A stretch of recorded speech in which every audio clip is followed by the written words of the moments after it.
last time I could feel that power in my head. Beat of the drums rushing through my skin.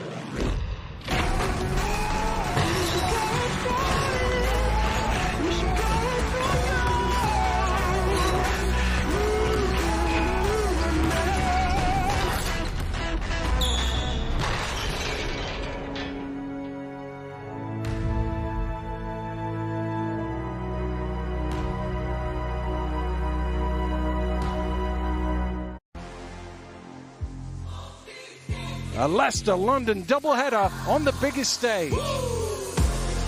These are two teams that are coming into the final full of players with experience of the big occasion.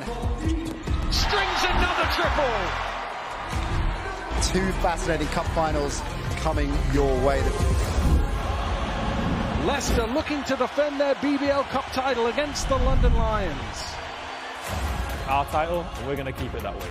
That cup is coming home with us. Oh, Soko with a two-handed hammer! Loving with the jam! This is not just another game. This is when the lights are the brightest. Decker down the lane with the flush! Can you get the job done today? Showtime. We're live from the Utilita Arena in Birmingham for the first final showcase of the season, and it is a tale of two cities, with Leicester and London contesting both the women's and men's cup titles. Later on, the men take centre stage with the defending cup champions, the Leicester Riders, taking on the new superpower in the BBL, the London Lions. But first up, it's the WBBL Cup Final, with the trailblazing Lions out to keep their extraordinary winning streak going against the Riders, no strangers to glory themselves, having won this very title just 2 years ago. Welcome, good to have you with us on what promises to be a terrific day of British basketball. And we have got plenty of BBL and WBBL legends on hand to get you set, including Siobhan Pryor, Kieran Achara. Good to see you both. And here we are, Siobhan, expecting a packed arena. Two terrific games in store. It's fair to say British basketball is in pretty good shape right now.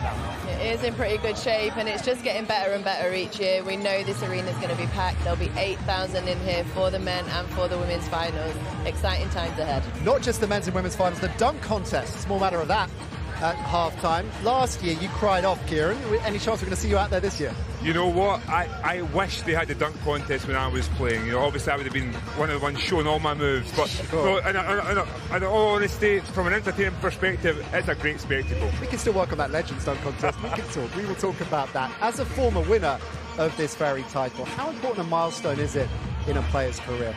They're really important milestones, and I think not only in your career but in the season, because you're focused on the championship, you're focused on the playoffs. It's nice to have these little pockets like the cup and the trophy final to look forward to and to build for.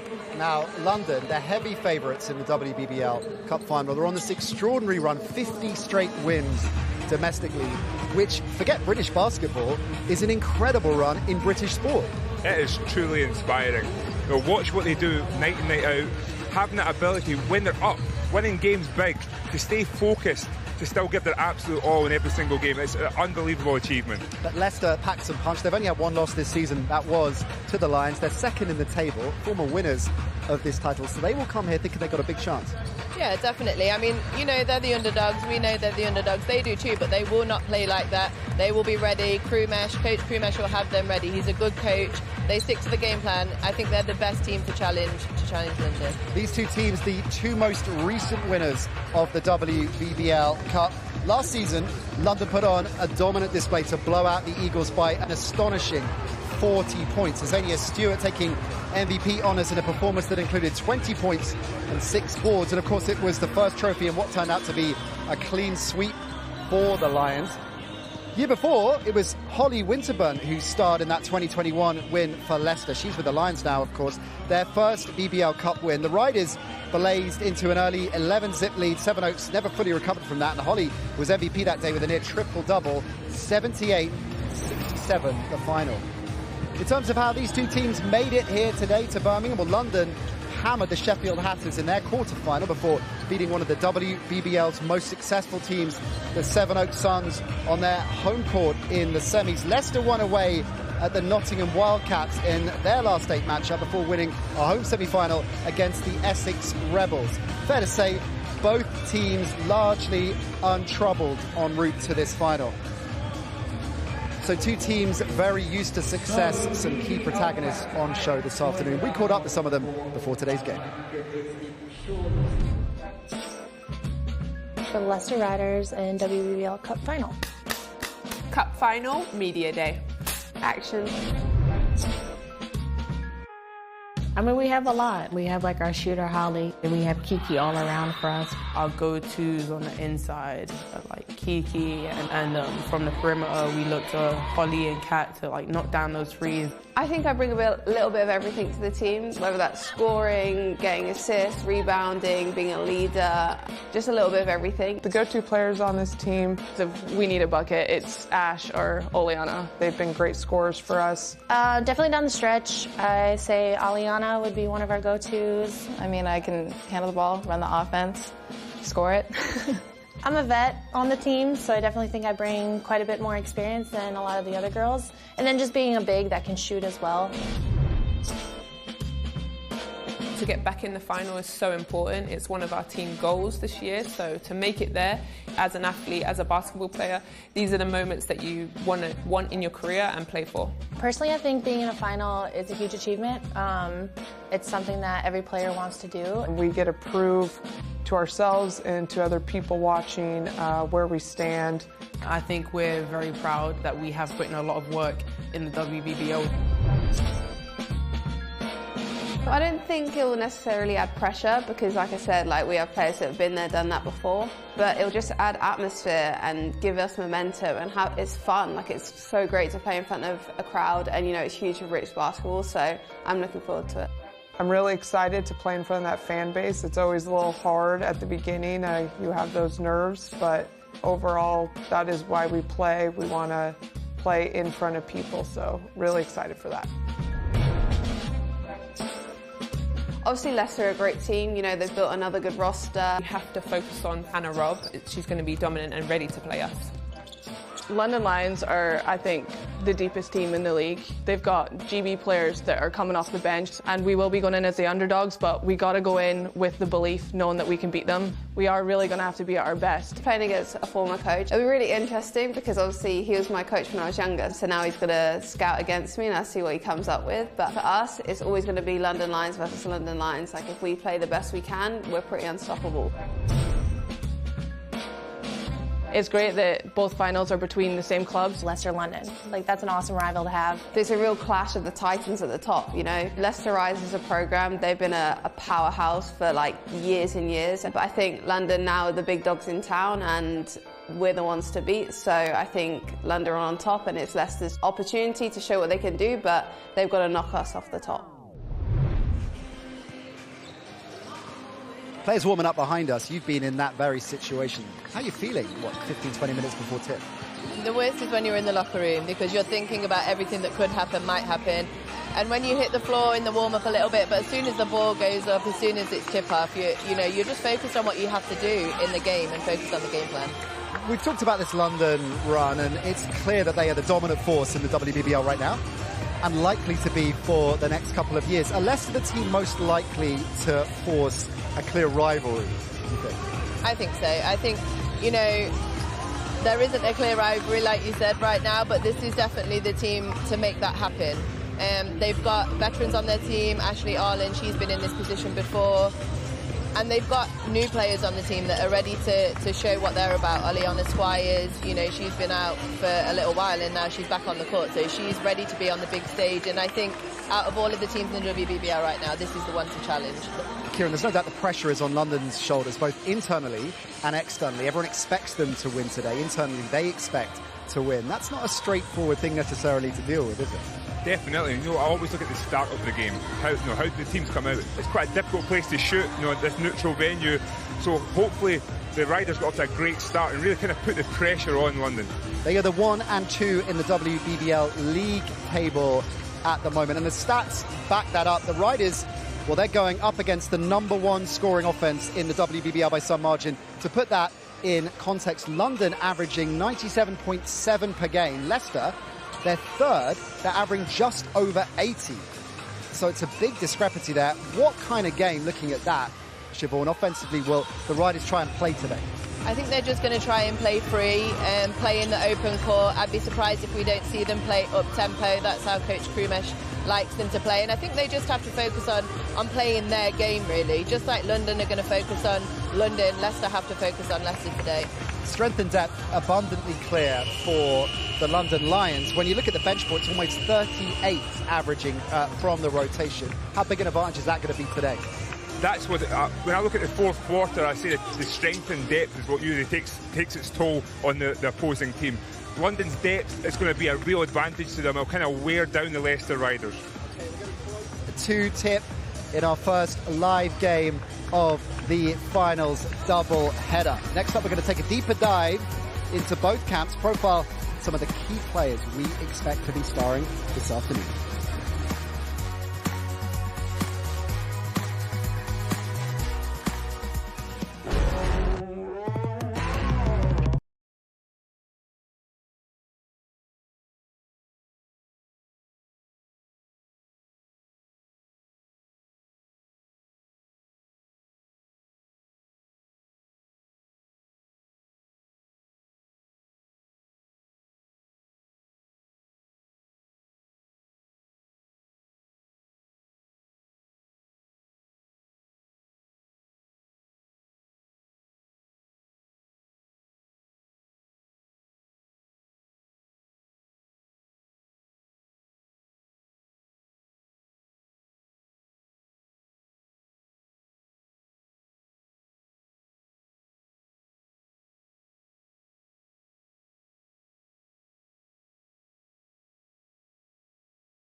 Welcome back to Birmingham, the top two in the WBBL going head-to-head for the first silverware of the season. The Lions, unbeaten in 50, would you believe? Current cup holders looking to extend that extraordinary streak. And it's the Riders who stand in their way. They are double-digit underdogs. So what kind of messages will Coach Patel have been giving to his team in the build-up, Siobhan? No, I think obviously they will have scouted London, but the hard thing is with London, you have to scout every single player on the roster. You can't take anybody for granted. So I really do think the focus will be on Leicester. He'll be telling them to come out here, to enjoy the game, and to do what they do best. Don't try and do anything different. Stick to what you do well and help the team that way. The Riders have only lost once this season. It's really important, I think we emphasise that. That was against London. In that game, Ashley Arlen top scored for Leicester. She had over 37 minutes on the court. Oleana Squires had 33. Most of the Lions had under 20 that day, which just shows the strength in depth and the comparative differences in that depth in the roster. Yeah, it really does. And, you know, for any team going against London, that is the thing that is difficult. I think Leicester really do play a team game, though. They rely on each other, and I think that will go in their favour. And there are players as well that when Oleana and Ashley aren't playing their best, that can step up to the plate. They've got some great players. Let's start with Ashley then, because she's a former teammate of yours, of course, and that of this Riders side. Yeah, she's an absolute crucial part. She is the veteran. She's been here before. She's won here before, and she's been an MVP here before. She's such a versatile player. She can score inside and out. She's a really tough guard for anybody. Game experience as well. Cup final MVP in 2018. Yeah, exactly. And you know, she does it all over. I think she had 19 points in that game, and she had double-digit rebounds as well. So yeah, she's a real force to be reckoned with. Speaking of which, Oleana Squires, similarly one of the key players in this Riders side. If they're going to be putting up points today, it's highly likely she's going to be in the thick of it. Yeah, I mean, she started off the season really well. First 5 games, she was averaging 19 points per game. Been a little quieter in the last 4 games of the season, just averaging 11 points. But it's a big stage for her, and I think she's going to show up today. Stage is set for her. Hannah Robb is a player, Kieran, you know a lot about, of course, given the fact she spent a lot of time at the Caledonia franchise, where she had a huge impact, one of their all-time great players. Yeah, the young Arbroath native, you've watched her develop through the years, so we know about her shooting ability, but she's came to Leicester as well, and she's stepped up as a leader. You know, she does all the dirty work, all the little things, the big rebound, the big steal. She's hit play really hard every single game, so it's great to see her development through the years. Now, the offense runs through the guard, Mackenzie Johnston. If the Riders are going to go toe-to-toe offensively, is she a player that can step up and pick up 12, 15 points? She definitely is, because people will prepare for her, but people prepare for Oleana Squires and Ashley Arlen. Mackenzie, she went to a really good NCAA Division 1 school, and she had over 1,300 points. She's a scorer. She can score, and if you leave her to score, she will do that. So London can't take her for granted today. Okay, so big hitting players on this Riders side, then they are not going to go down without a fight. The Lions, though, are the heavy favourites, well, for a reason, because their roster is so stacked, although the big news in the last week or so, the departure of Kennedy Leonard, one of the stars of their all-conquering side last season. Kieran, how surprised were you to see that news? I have to admit this, I'm biased. You know, I love Kennedy Leonard as a player. You know, she razzle-dazzled every single night. So to see her stepping away from the team, it shows I'm shocked. But at the same time, I'm thinking about it from a Lions perspective. They've got these bigger dreams. You know, right now they're thinking about, there's not one player in this team, it's all about the bigger picture. So with Europe in mind, it's sad to see her step away, but the London Lions are still going to take it to the next level. All right, let's look at some of the key players on this Lions roster, starting with Holly Winterburn, who we saw a little bit earlier on in that pre-game preview piece. She is someone, Kieran, that you have watched keenly over the years. You know all about her. Absolutely love her game. You know, from a youngster, she was dominating in the WBBL. Went on to college, came back and stepped up to a new level with the London Lions. And the thing for me with Holly is her ability to make the right play now. She's becoming a lot more efficient player, both defensively and offensively, and it's really helping her grow into a great professional. Kieran's seen her grown over the years. How has she grown year on year with this Lions side? I think this is the best place for her under coach Mark Clark. You know, she's learning to be a professional player. She's learning from vets around her. Okay, speaking of which, Kiki Herbert-Harrigan, a former WNBA star, very much a player for the big occasion. She is very much a player for the big occasion. She plays on emotion, so we can expect her to step up today. Absolute force in the paint, so it's going to be interesting to see what Riders do to try and combat her. Kat Snitsina, hugely experienced player too, one of the all-time top scorers in Euro Cup. Is she one of the leaders on the court that Mark Clark will look to today? Yeah, he always talks about just her habits as a professional. She's the player that's coming in, you know, going to bed at the right times, coming in early, getting her body ready. She's showing all of the younger players, this is how you are a professional. She just leads by example. Shanice Beckford-Norton, ever present this season domestically, therefore a foundational part of this Lions side. She is, and the captain, and it's really nice to see her grow along with the team. she's growing, she's getting better, she's accepting different roles, and it's really, really nice to see how integral she still is, even though they are pushing so much both domestically and in Europe.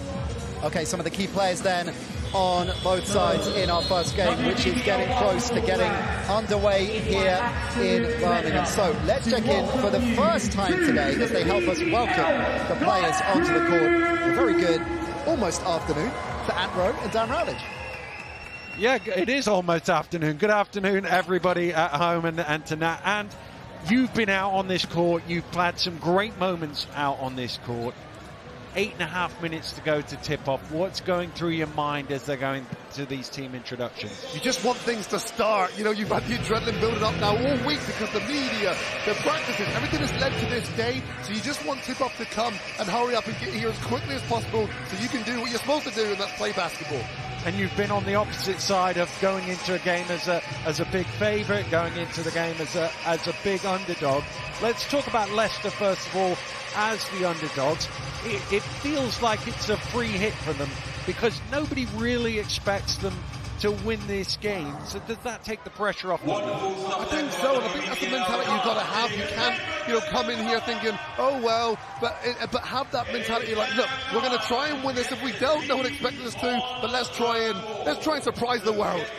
Well, that is the question, and the thing for Leicester is if they are going to win this game today, everybody has to perform. Everybody has to max out what they can do.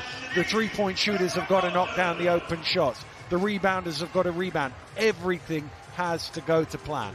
You hit the nail on the head, Dan. Execution has to be near perfect. And we talked about the underdog situation. 9 times out of 10, I believe London win this game. But there's that one time, that 1 out of 10 time, which can happen on the centre stage of a final. But Leicester have to play a perfect game. And as we see the London Lions being introduced out, this is just potential MVP after potential MVP after potential MVP. Conversely, they might not need everybody to be perfect because there's so many different players that could do it. For a second there, I thought we were at the WBBL All-Star game.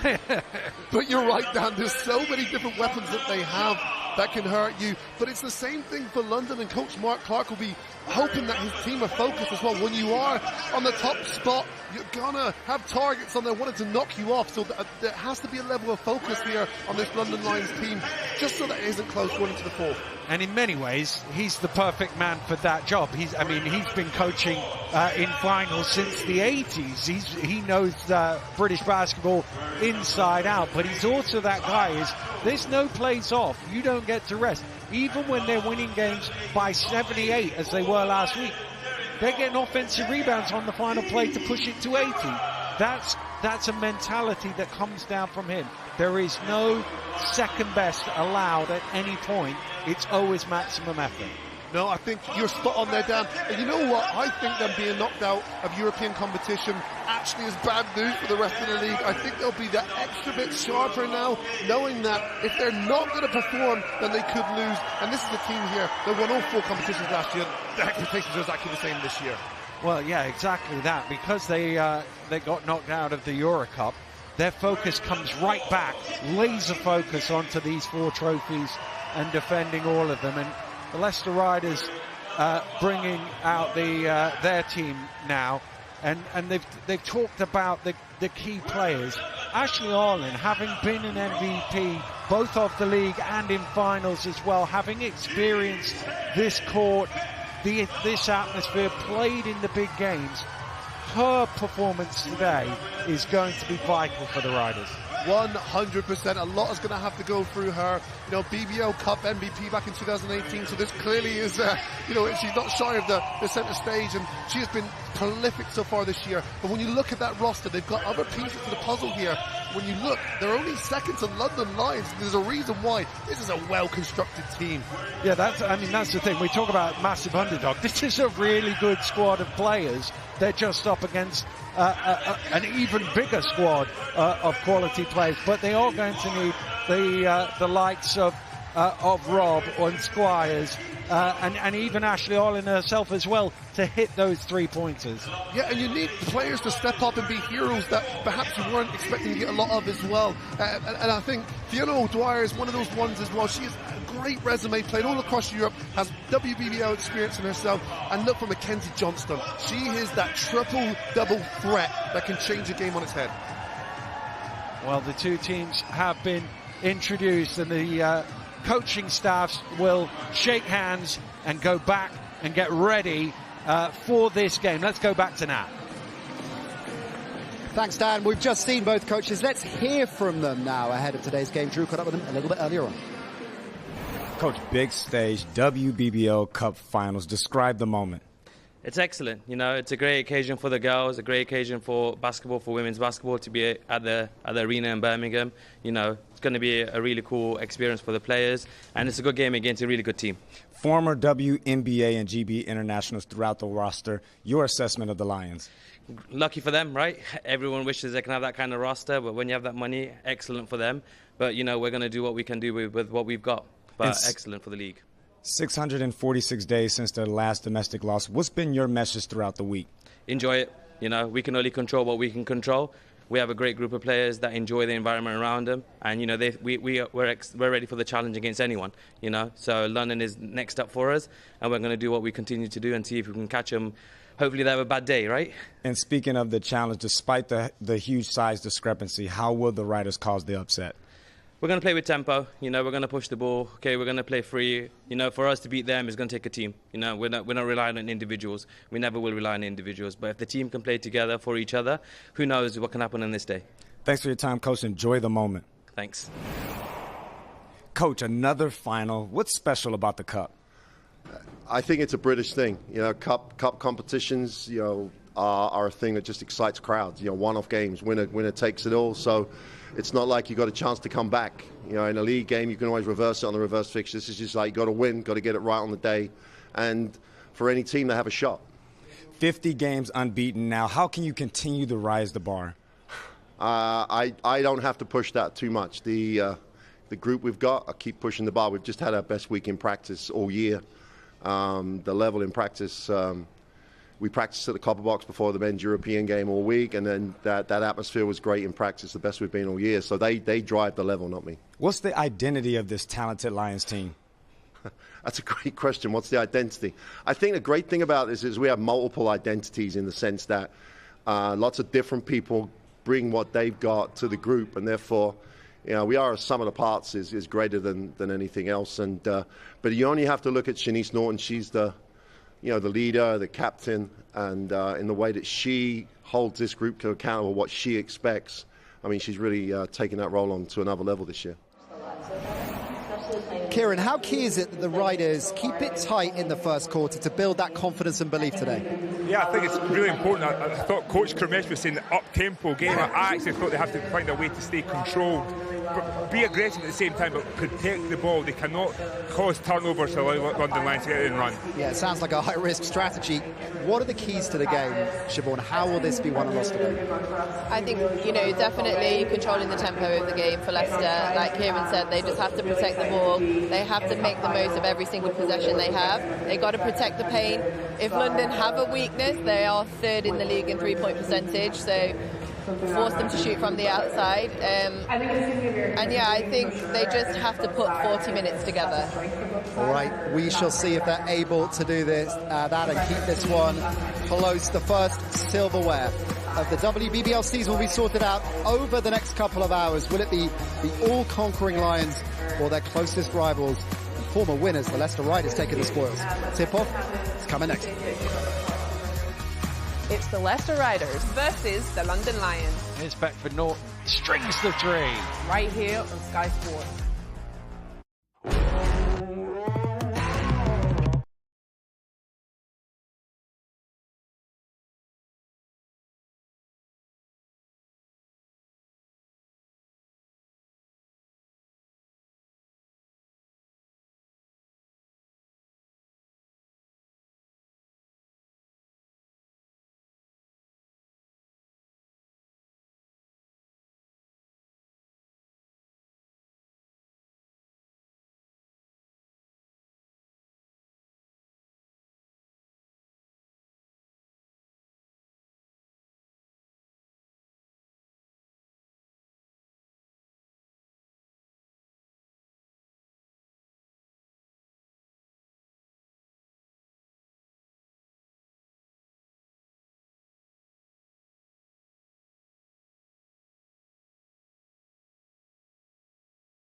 Welcome back to Birmingham. We have the WBBL final just moments away here as the Leicester Riders take on the defending champions, the London Lions. Let's have a look at the starting fives for today's game.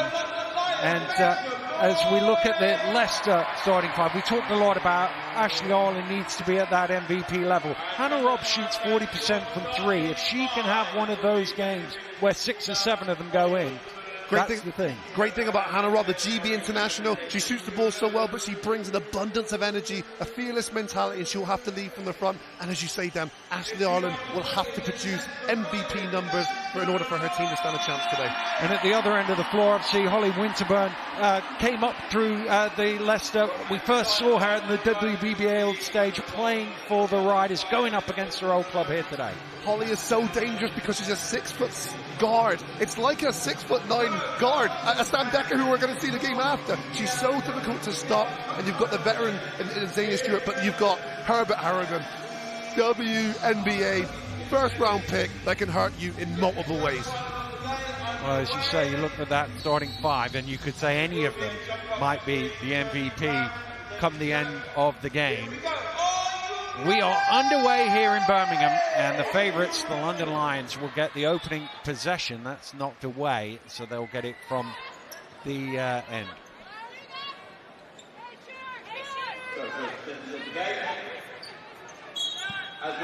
Winterburn to inbound. The first shot is up, and it's good, and it's ominous for the Leicester Riders as it's a 3. Wow, that'll be high on the scouting reports. Stina do not give her any open threes, and she says thank you very much early on in this game. Arlen with the handoff. Stuck here, Leicester. Getting low in the shot clock. London's defense great on the first play. That's a difficult shot, but good work on the offensive glass from Johnson to keep that alive, and that's going to be a foul on a 3-point shot.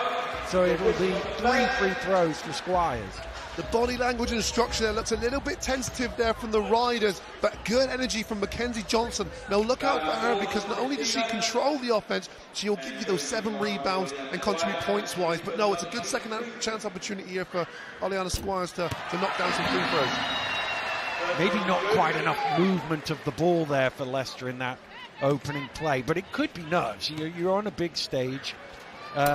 You just want to see the ball go through the hoop a couple of times just to ease your way into the game.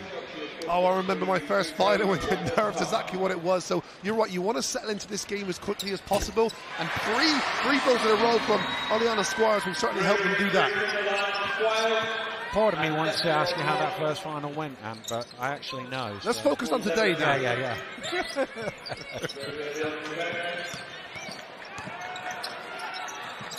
There's another 3-point, same spot, virtually same result. And that's the problem. When you have a mistake, you've got to rectify that mistake, and quickly. Got punished twice now by the same player. 6 points personal for Safina. Well, Siobhan Pryor has joined us in commentary. That is the start that Leicester wouldn't want to see. London hitting 2 threes. And especially Tina getting started so early. She's such a good shooter, absolutely lights out, so they've got to control her on the 3-point line. There's Winterburn in transition. Is it going to be 3 from 3? Not this time. That is just too wide open. You cannot leave her like that on the break. Riders got away with one there. Shot from the top of the key, and it's good for Johnston. That's what Riders have done a really good job up there. After the missed shot, they pushed the ball and got themselves an open look. That one rattles out. Leicester have a chance to take the lead.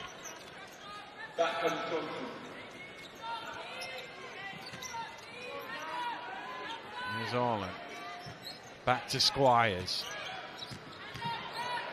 Top of the key, it's a long 2. Rims out and pulled in by Herbert Harrigan.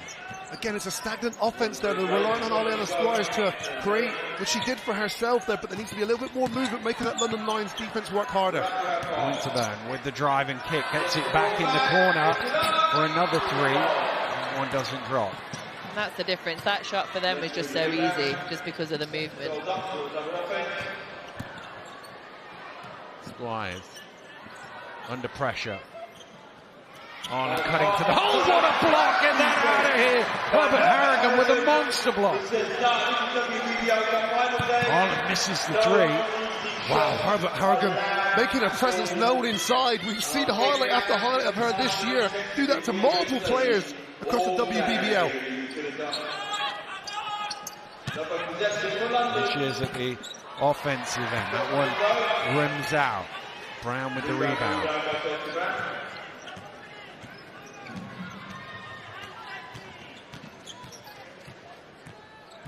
Squires inside to Harlan, who couldn't quite keep her hands on that ball, and it's out of bounds. It's a good look as well. That's what you want. You want Ashley Harlan. You see off the screen there, they switched matchups. So Herbert Harrigan was outside. Well, Leicester asleep, the long pass down court, and that is the first points of the game for Herbert Harrigan.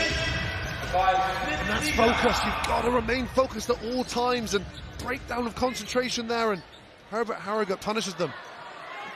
Oh, great play to throw it out in front. Murray to the rim, lays it in. And a foul is called as well, I think. Is it, or is it just a stop in play? Have a look.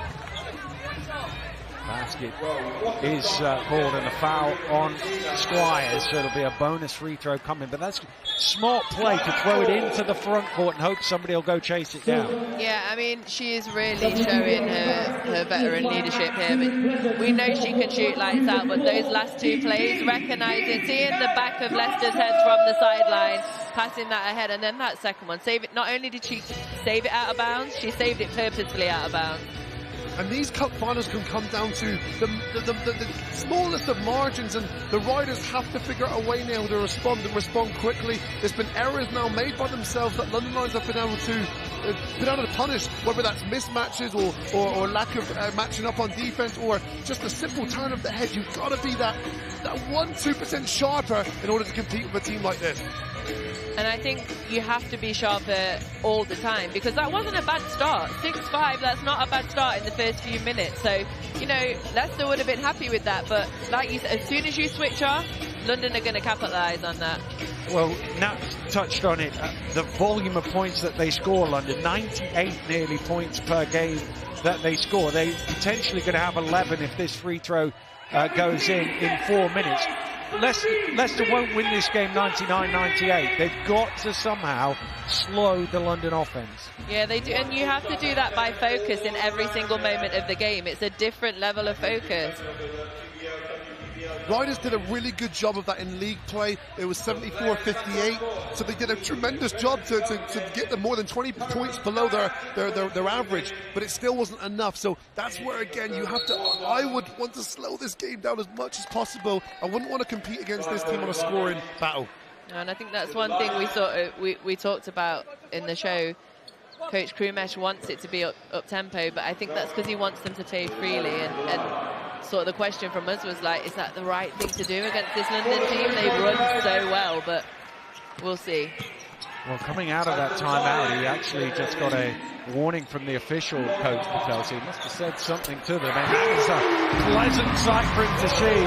An open three-point shot knocked down by Squires. Excellent response there from Squires. And if you notice, she's took a very aggressive mentality towards this. She hasn't been waiting for the occasion to come to her. She's been taking the game into her own hands, and that's positive to see. Winterburn on the switch. It goes inside to Stewart, driving to the basket, and that will count for Azania Stewart. Last year's MVP gets her first points of this game. Wow, that's experience versus youth there. Nice face-up move from Azania, and she's been in these finals a few times there. The experience shining through. Yeah, she recognised that for her. That's really a mismatch, and it's great to see her being so aggressive.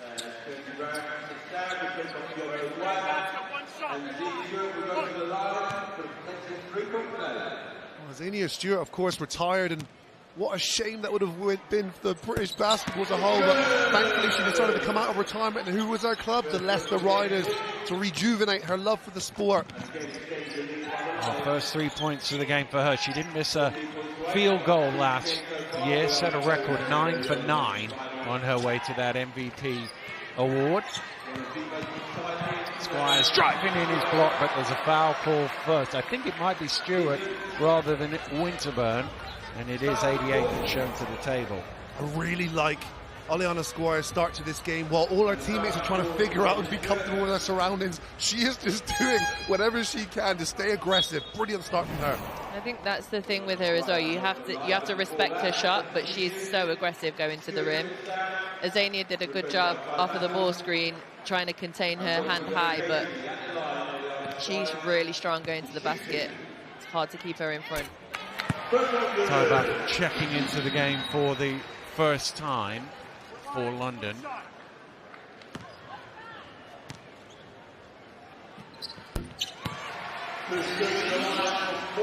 Leicester into double figures now, trailing by 4 after 4.5 minutes. Murray onto Winterburn, looking to go inside and use the size mismatch and the strength mismatch. Great finish from back.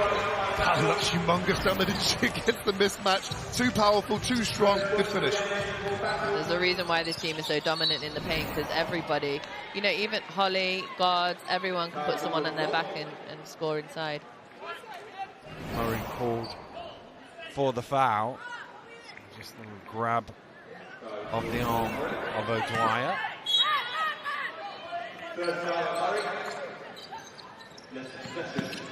Struggle to inbound Leicester, and they turn the ball over. London looking to run quickly, and the speed down court, everything but the finish for Murray.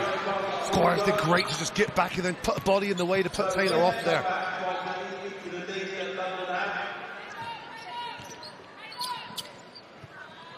Orland has it ripped away, and again London in the open court. This time forced to circle out a bit, down into the low block. That one is short. Leicester pulling the rebound. A good contest there from Ashley Arden. This is the play before battle. Have her away with the smaller guards. Another turnover for Leicester, and another run back for London. Ominous signs. These are the things they just can't do. That was totally unnecessary. It's an entry pass to the high post. You know, they have to cut down their turnovers if they're going to win this game. And that, in some ways, shows the pressure that they've been under at this end of the floor for Leicester, with 5 early turnovers. They do get 2 more on the board. She's been aggressive. She has. But if it wasn't for her, Leicester just wouldn't be anywhere close to this right now. Well, London have had 6 points off turnovers. They lead by 6. So if Leicester can get themselves a little bit more protective of the ball in the half court, it's not easy against this defense. No, the pressure on the lines has been incredible. You can see them denying every single pass, and even that attacking the rim there aggressively. You know, Dwyer bumps. There's nothing given easy for this Leicester Riders offense so far. That's the one we haven't really talked a lot about, Fiona O'Dwyer, but she has a playoff. She has a playoff title. She's a great player. I agree. I really like what she's done for this team. She sort of came off the bench more in that role, but her experience, she can knock down the three. She's strong, she's tough, and I think she's got that professional mentality where the centre stage wouldn't faze her. No, it won't faze her. She does all the little things, and she's an efficient player. She's a great player to have on your team.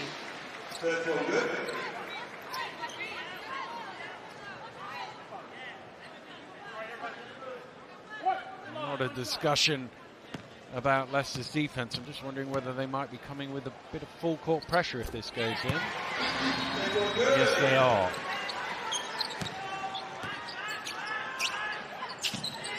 Dropping back into a zone.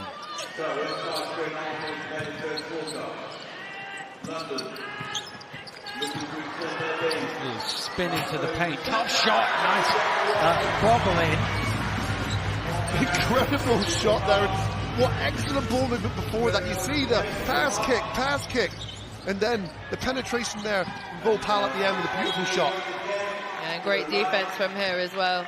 You know, she's played in EuroLeague. She's an unbelievably experienced point guard, so I'm excited to watch her play. but obviously new to the team, so finding her role, and particularly at the point guard position, you've got to know where everybody is on all of the plays. Yeah, she's a really high IQ player, and from what I hear from the camp, she's really vocal too. She's one of those players that's always talking to teammates, always telling them what to do, so a real leader vocally. From the elbow, the shot is off the mark from Johnston.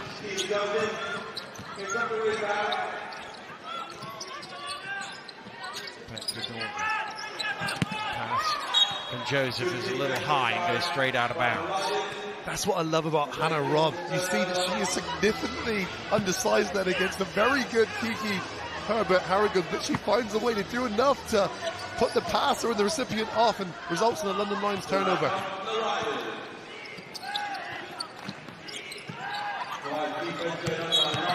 Dwyer spinning, draws the foul. The basket won't count, it's on the floor, but London over the limit, so it'll be 2 free throws. That's what Riders have done a really good job at, is getting to the free throw line. You know, when offense is difficult to come by, you want to stay aggressive. You don't want to have to rely on a jump shot or live by the 3, and Riders have done a good job of getting to the line. This is the second trip here for Dwyer.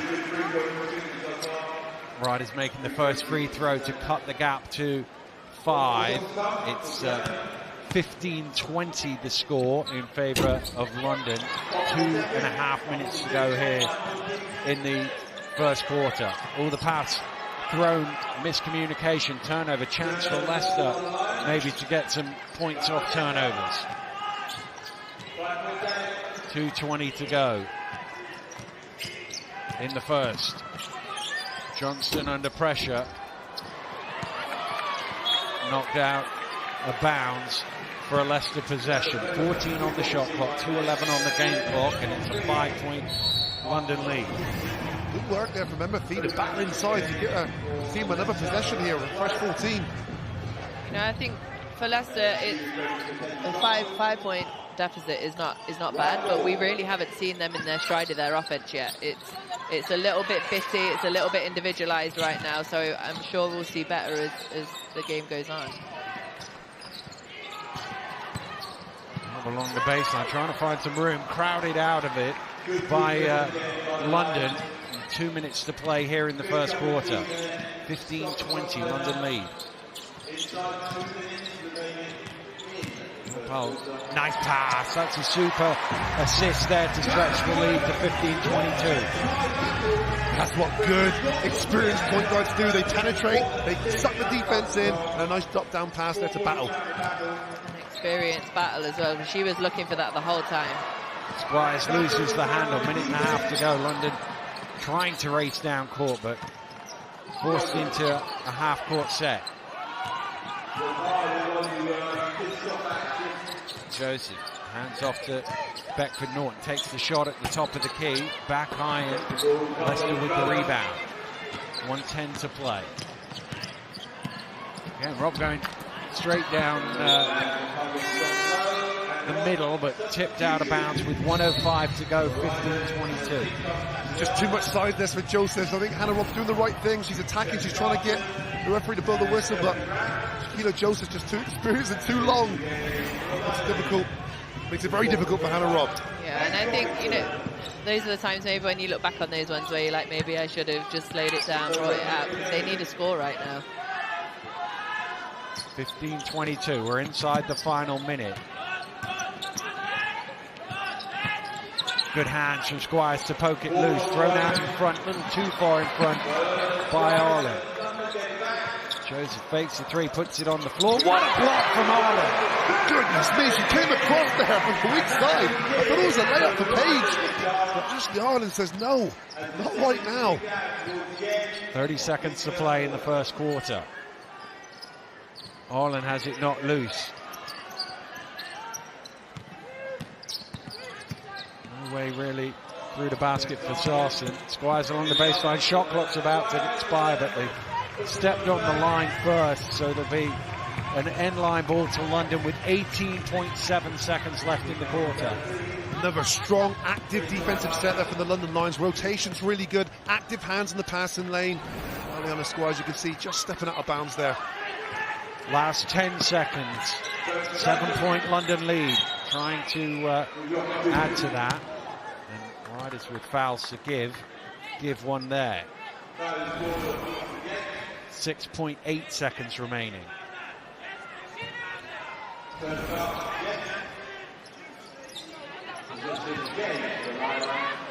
Joseph. Beckford Norton takes the mid-range jump shot, knocks it down to end the first quarter and stretch London's lead to 9 points here in Birmingham, just edging away are the defending champions at the end of this first quarter. It's 15 points to 24. London leading Leicester. We will have the second quarter when we return.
Welcome back to Birmingham, where the London Lions lead the Leicester Riders by 9 points to start the second quarter, 15 points to 24.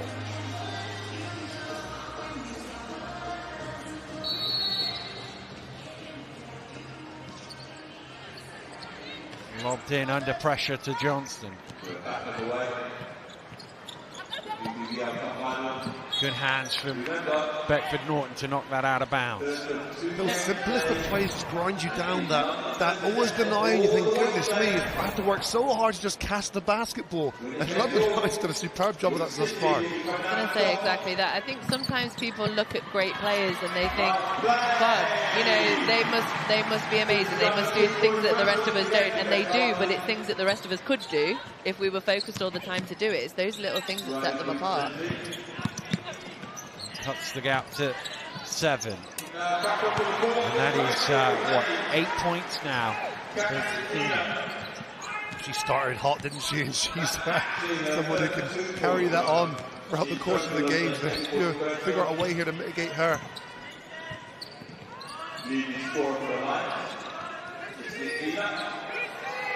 Again, the difficulty to get the rebound, get the pass away, and again London looking to push. Picks it out, so Mark with the rebound. And in contrast, just the simplicity of London's offense. Like, Chantal was stood open for ages before she took that shot.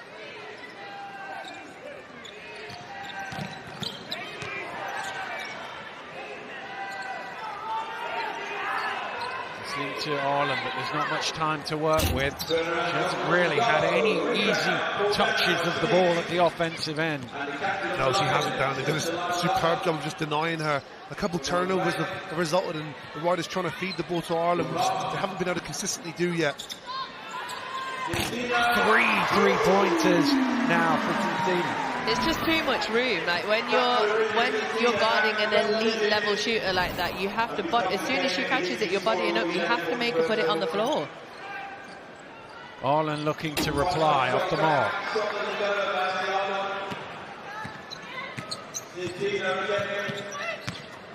Little hesitation, and that will be a foul on Brown. And 2 free throws for London. You already see her experience shining through, don't you? Laura Powell doing a great job of just attacking the rim. We've seen her attack zone as well, create for her teammates. And, you know, that's why you can chuck a player with her experience in a game like this. Yes, it's the point guard position. It's a very important one in terms of the distribution and organisation of an offense, but the experience there can add to this team instantly, which she has done so far. Interestingly, just hearing Coach Mark Clark as Harrigan came back on, just saying, make sure you make everything hard for Ireland. Just a little reminder as she subs in. So that's clearly something that, as a team, they just want to make everything difficult for her. They've done that so far. Well, and you talked about the performance she had when these two teams last met. Yes, London won the game, but she played very well, and they're trying to take that cog out of the Leicester machine. Nice attack again. London turning defense into the offense very quickly. And you won't stop Herbert Harrigan in the open floor. She's long, she's athletic, and she's very crafty. Beckford Norton trying to get a steal. Squires sliding on the floor but keeping her dribble. But now just 10 for shoot and they're only setting up their offense. 20 seconds before the first real pass. It's got to go up here. Johnson gets it away. And a little fortunate there for Leicester to get it back, but Ireland did make that difficult, and that is why Leicester will get the ball back down 15. All starts with Shanice Beckford-Norton. That pressure is suffocating, and Squires does a fantastic job just to not turn the ball over there. And as you say, they're already scampering, trying to generate some type of offense in an 8-second shot clock.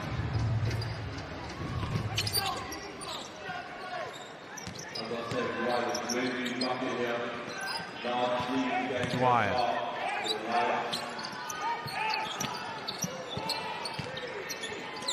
Kicked out Squires late in the shot clock, gets it away. I don't think that hit the ring. It didn't, so it'll be a shot clock violation. And that was the first time we saw a tiny breakdown. Shanice forgot, well, just lost Oleana for a second, and you can see she was saying to herself, she was frustrated. That's how important every single minute is for them, every single moment.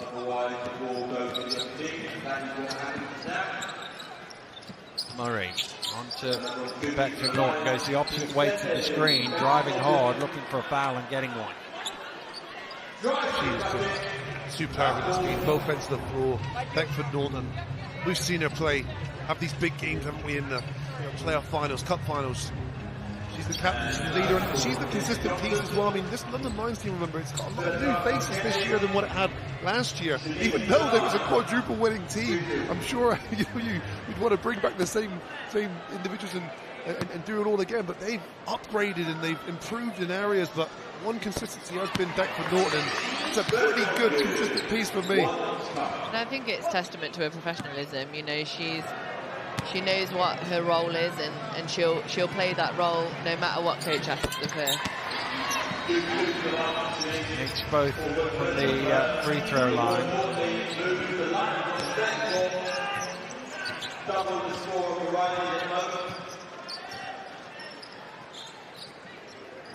Rob.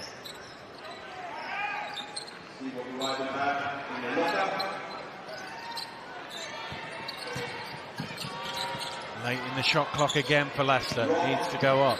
Quick shovel layup is good for two. That's a tough left-hand finish. They're on the run. Squires continues to dominate. 12 points personal. She's got 12. Rest of her team have 7 combined. Wow. To figure out another stream of offense there. At the other end of the floor, there have been contributions up and down. Offense just so much easier for the team in black than it is the one in red.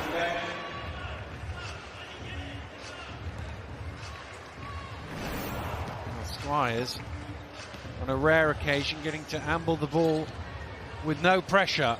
It'll come now from Beckford Norton.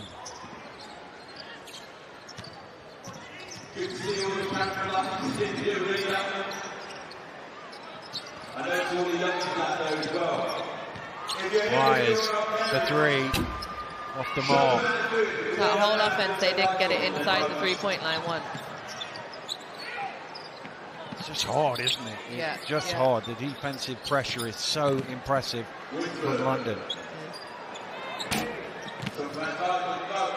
Holland with the rebound.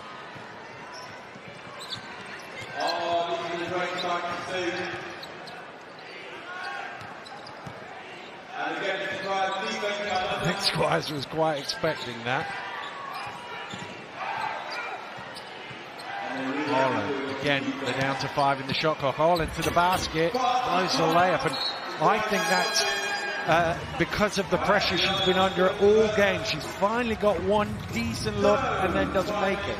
Yeah, I think, you know, in the back of her mind, she has to go harder. She's going harder at the rim because she knows if she doesn't, she's going to get blocked or she's going to have to change her shot. So something that we don't usually see from Ashley. And this is where, again, you'll see her mental toughness. You know, is she resilient enough to figure out a way to get into this game? Because that was a great play there. There was actually movement there. There was a mismatch created. You know, Dwyer had Beckford Norton down low, so they could have went into her. But still, they weren't able to come up with anything. London just doing enough here to maintain this Riders offense. Just knowing her, one thing she won't do is quit. She'll keep going, she'll keep attacking. She knows how important she is for her team, so you know she's not going to go down without a fight. Well, London with a timeout, leading by 15, looking to stretch it. But as we look back at some of the scores from the Lions in this first half, it's just been so much easier for them to find an easy shot, an open shot. The pressure that they have applied at the defensive end, they've not met the same at the other end. Well, we'll compliment them and we'll praise them on how brilliantly talented they are offensively, but it's been their defense that have gotten this lead. They've got Riders turned the ball over 10 times. You know, just to put that into context, Riders average at 15 turnovers a game, so they're already, well on their way to having a 20-plus turnover game, and it's been the pressure and the persistence and the annoyance of the London Lions defense which has created these problems for the Riders.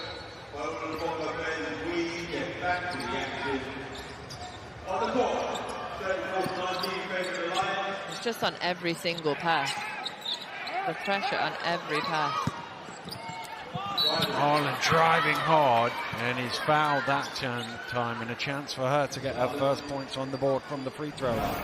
And there's the mental toughness you talk of, Siobhan. You know, she's not hanging her head down low. She's not feeling sorry for herself. Straight out of the timeout, she catches the ball, faces up against the double team, goes baseline. But again, it's that length and the aggressiveness of London Lions that do not allow the layup. It's 2 free throws. Yeah, you're always, and it's those like 1%ers, isn't it? Let's make this even harder for you every single time. Make you earn it at the stripe. Well, I think Coach Patel has just been given a technical. He got a warning earlier in the game, and I think he's just been teed up. So it'll be a free throw for London at the other end before we go back to the Ashley Holland free throws for the foul. That's so frustrating, and I guess where I'm a little bit confused is that was a good result for the Riders, meaning that they're on the free throw line. It wasn't a missed call where the ball's turned over to the other team. Strange why you get a technical at that point in time, but Christina doesn't knock it down. That surprises me even more. I was going to say, yeah, that's the biggest surprise for me. She is human, everyone. She is human. She was not charging herself in the locker room. She is human. In 8 games, she is 100% from the free throw line. Yeah, yeah. You have witnessed the rarity there, guys.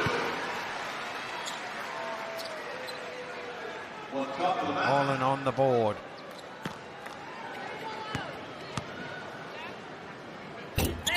Makes them both. And that could be good news, just seeing the ball fall through the hoop. It's her first 2 points of today, and that can ignite or open a floodgate. Nice pass and a good challenge, or a late whistle. Herbert Harron on the floor, and the foul is called against Orland, so it'll be 2 free throws. I don't think she gave her space to land. Just the initial, she didn't. The contest is good. She made a change her shot, but then she didn't allow her space.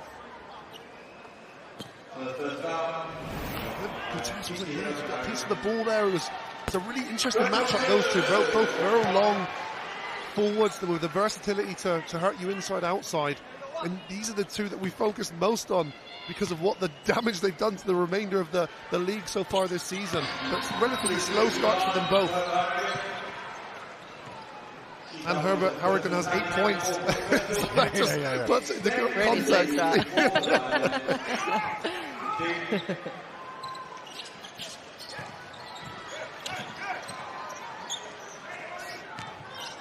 Johnston. Kick to the corner. Again, last seconds of the shot clock. Leicester get it away. Rims out. Orland with the offensive rebound for a field goal for her now. It's a good offense too. Nice penetration there at the baseline. And Kenzie Johnson doesn't get it to go, but it's an active offensive rebounding team. And Ashley Orland gets that easy putback. Sure. Murray. Room for Winterburn for 3, and she makes them pay. It's a big shot, isn't it, Holly? Winterburn on the perimeter, just waiting for that ball to come, and knocks it down.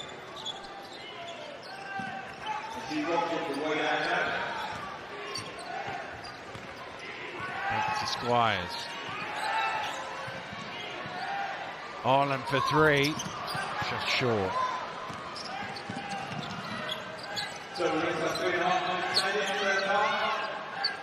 Murray gets it back from Winterburn. Cena this time can't get a shot away, but long rebound comes out to Orland.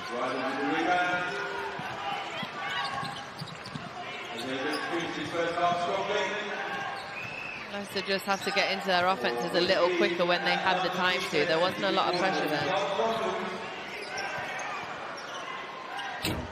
Shot goes. It's almost like they take a breath when there's no pressure, rather than trying to push it to get themselves into that flow of the offense. Yeah, just taking a breather where they can, I guess. Harrigan knocks down the triple. Wow, that is near impossible to stop, just because she doesn't need a lot of time or space to get it off. It's a real quick side dribble there and knocks it down. Wow. Leicester calling a timeout here with 2.5 minutes to go in the first half, and the deficit from their point of view is stretched out to 19. And we've talked a lot about London's offense before the game. Leicester average 80 points a game. They've only got 23 here. You know, if you double that up and add a few, it might get them to 60. That's not enough to win a ball game. Especially not when London are already on 42. They have to find some way of making things a little easier at this end of the floor. I don't know what it is, but they have to find something. I feel like they just really have to try and hone in, do the simple things on defense and get stops and get out. Because their half-court offense right now, it's so stagnant, it's not really working for them. So if they can get stops and run the floor, hopefully get a few easy buckets on a fast break, might ease the pressure a little bit on them. Well, Leicester have no points from turnovers and just 5 fast break points. And London are 10 and 10 in those two categories.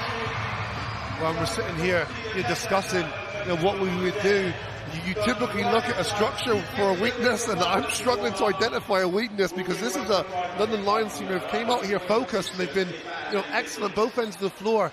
But it's not saying that these runs can taper off, and that's where the Riders have got to be ready to pounce. They've got to figure out a way to consistently put points on the board and make things a little bit more difficult for the Lions at the other end of the floor. Yeah, it is. It's about managing the runs. Like, you can't let them go on for as long as they are doing right now. Dwyer putting it on the floor. He's blocked from behind. London come up with the loose ball. Winterberg.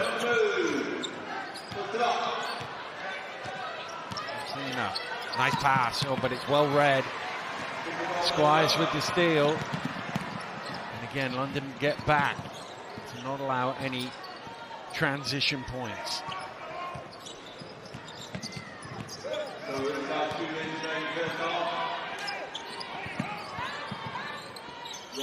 Rob.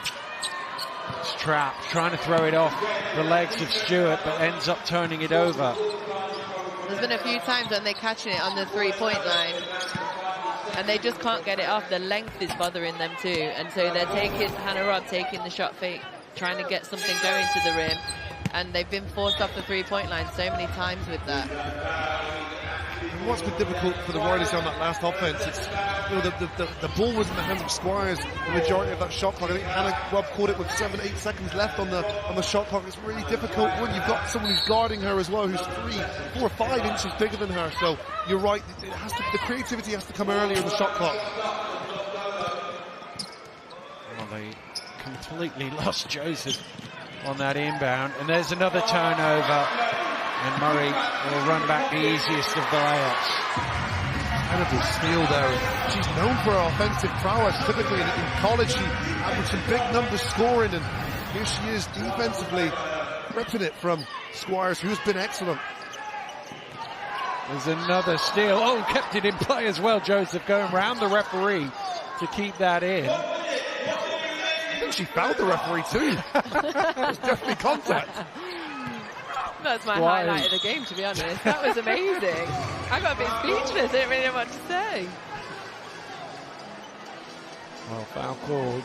Be 2 free throws for Leicester, who have managed to get to the line a little bit today. There's the referee trying to take the charge. I think while we were looking at that as well, there's been a technical foul on Coach Clark. Well, he was irate when he saw that sequence of events, and that was referee Michael Diamond Hunter, who has a philosophy of science. He's a doctor, and he's actually refereed throughout the WBBL, took a bit of a break and is coming back now, but wasn't quick enough to get out the way of Shaquilla Josephs there, charging him down. No, and I think that's what Coach Mark Clark's saying. There was no change of possession. No one had control of the ball, so why did they have a new 24-second shot clock? And no one's really come over and interacted with him about that. They've just hit him with a technical foul. And that's where we're talking about those details, Dan. Coach Mark Clark, he's up by 20 points, but his mannerisms, his intensity, as if this is a one-shot game. There's no letting up by him, so why should there be any let up by his team? It's a great message to send to Blue League. I don't think he ever looks at the scoreboard. I think he just coaches the same way. It doesn't matter what the score says. Yeah, and as you should, because he's analysing the game. He's trying to get the most out of every part, every moment of the game. He's prowling the sidelines at the moment. And you see coaches that if they're up 20 at halftime, they might be sat down and go, everything's going well.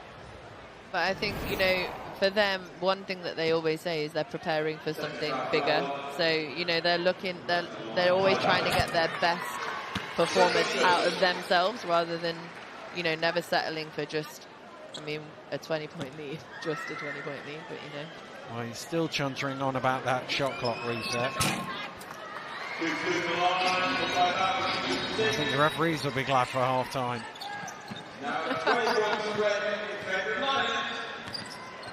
A lot of pressure here on Sarson. Can she get it over the halfway line? Yes, she can. With a second or so to spare, but again, picked the ball up. Leicester halfway through the shot clock. Sarson wasn't ready for it. And that is another turnover and another easy run back for Murray. And super smart by Murray to just switch at the last second with Holly there. She recognised that Sarson did just have a shoulder past Holly. They switched and did it well. Squires again on her knees, keeping the dribble going. And Sarson in the corner gets the three away. Just a little flat, but an offensive rebound. Last couple of seconds, it goes up from Squires and back iron, and that will do it for the first half. Well, the defending champions came in as favourites, and they have opened up a 22-point lead at halftime here. And it's been a superb performance from the Lions, particularly for the defensive end. That last sequence of events there, just as a personification of the whole half, suffocating defense. You know, you've got a Leicester Riders offense here that are really talented. They look rattled at times just because the pressure is so intense for this London Lions outfit. Incredible first 20 minutes of play from them. Well, let's take a look at the numbers, and the biggest difference that you can see is the top two rows there. Leicester shooting 26% from 2, 11% from 3, and 60-45 at the other end. One is really bad, one is really good. Simple but very simple but true. Analysis. Simple but true. Dan Routledge there. Stats don't lie, and you're right, Dan, that they would have needed to shoot the ball well. The problem is they haven't been getting the looks. A lot of it's been contested, and even catching the ball has been an effort. 14 turnovers as well for Leicester is a bit of a key. Let's get some halftime reaction. Shanice Beckford-Norton is with Drew. Shanice, a Riders team that usually takes great care of the basketball. You forced 13 turnovers there. Talk about your stingy defense there in the first half. To be honest, our front court goes crazy when it comes to defense. We're always looking to steal the ball. We're always looking to make life difficult for the other team. And to be honest, our practices, especially since we finished Euro Cup, they've been very intense.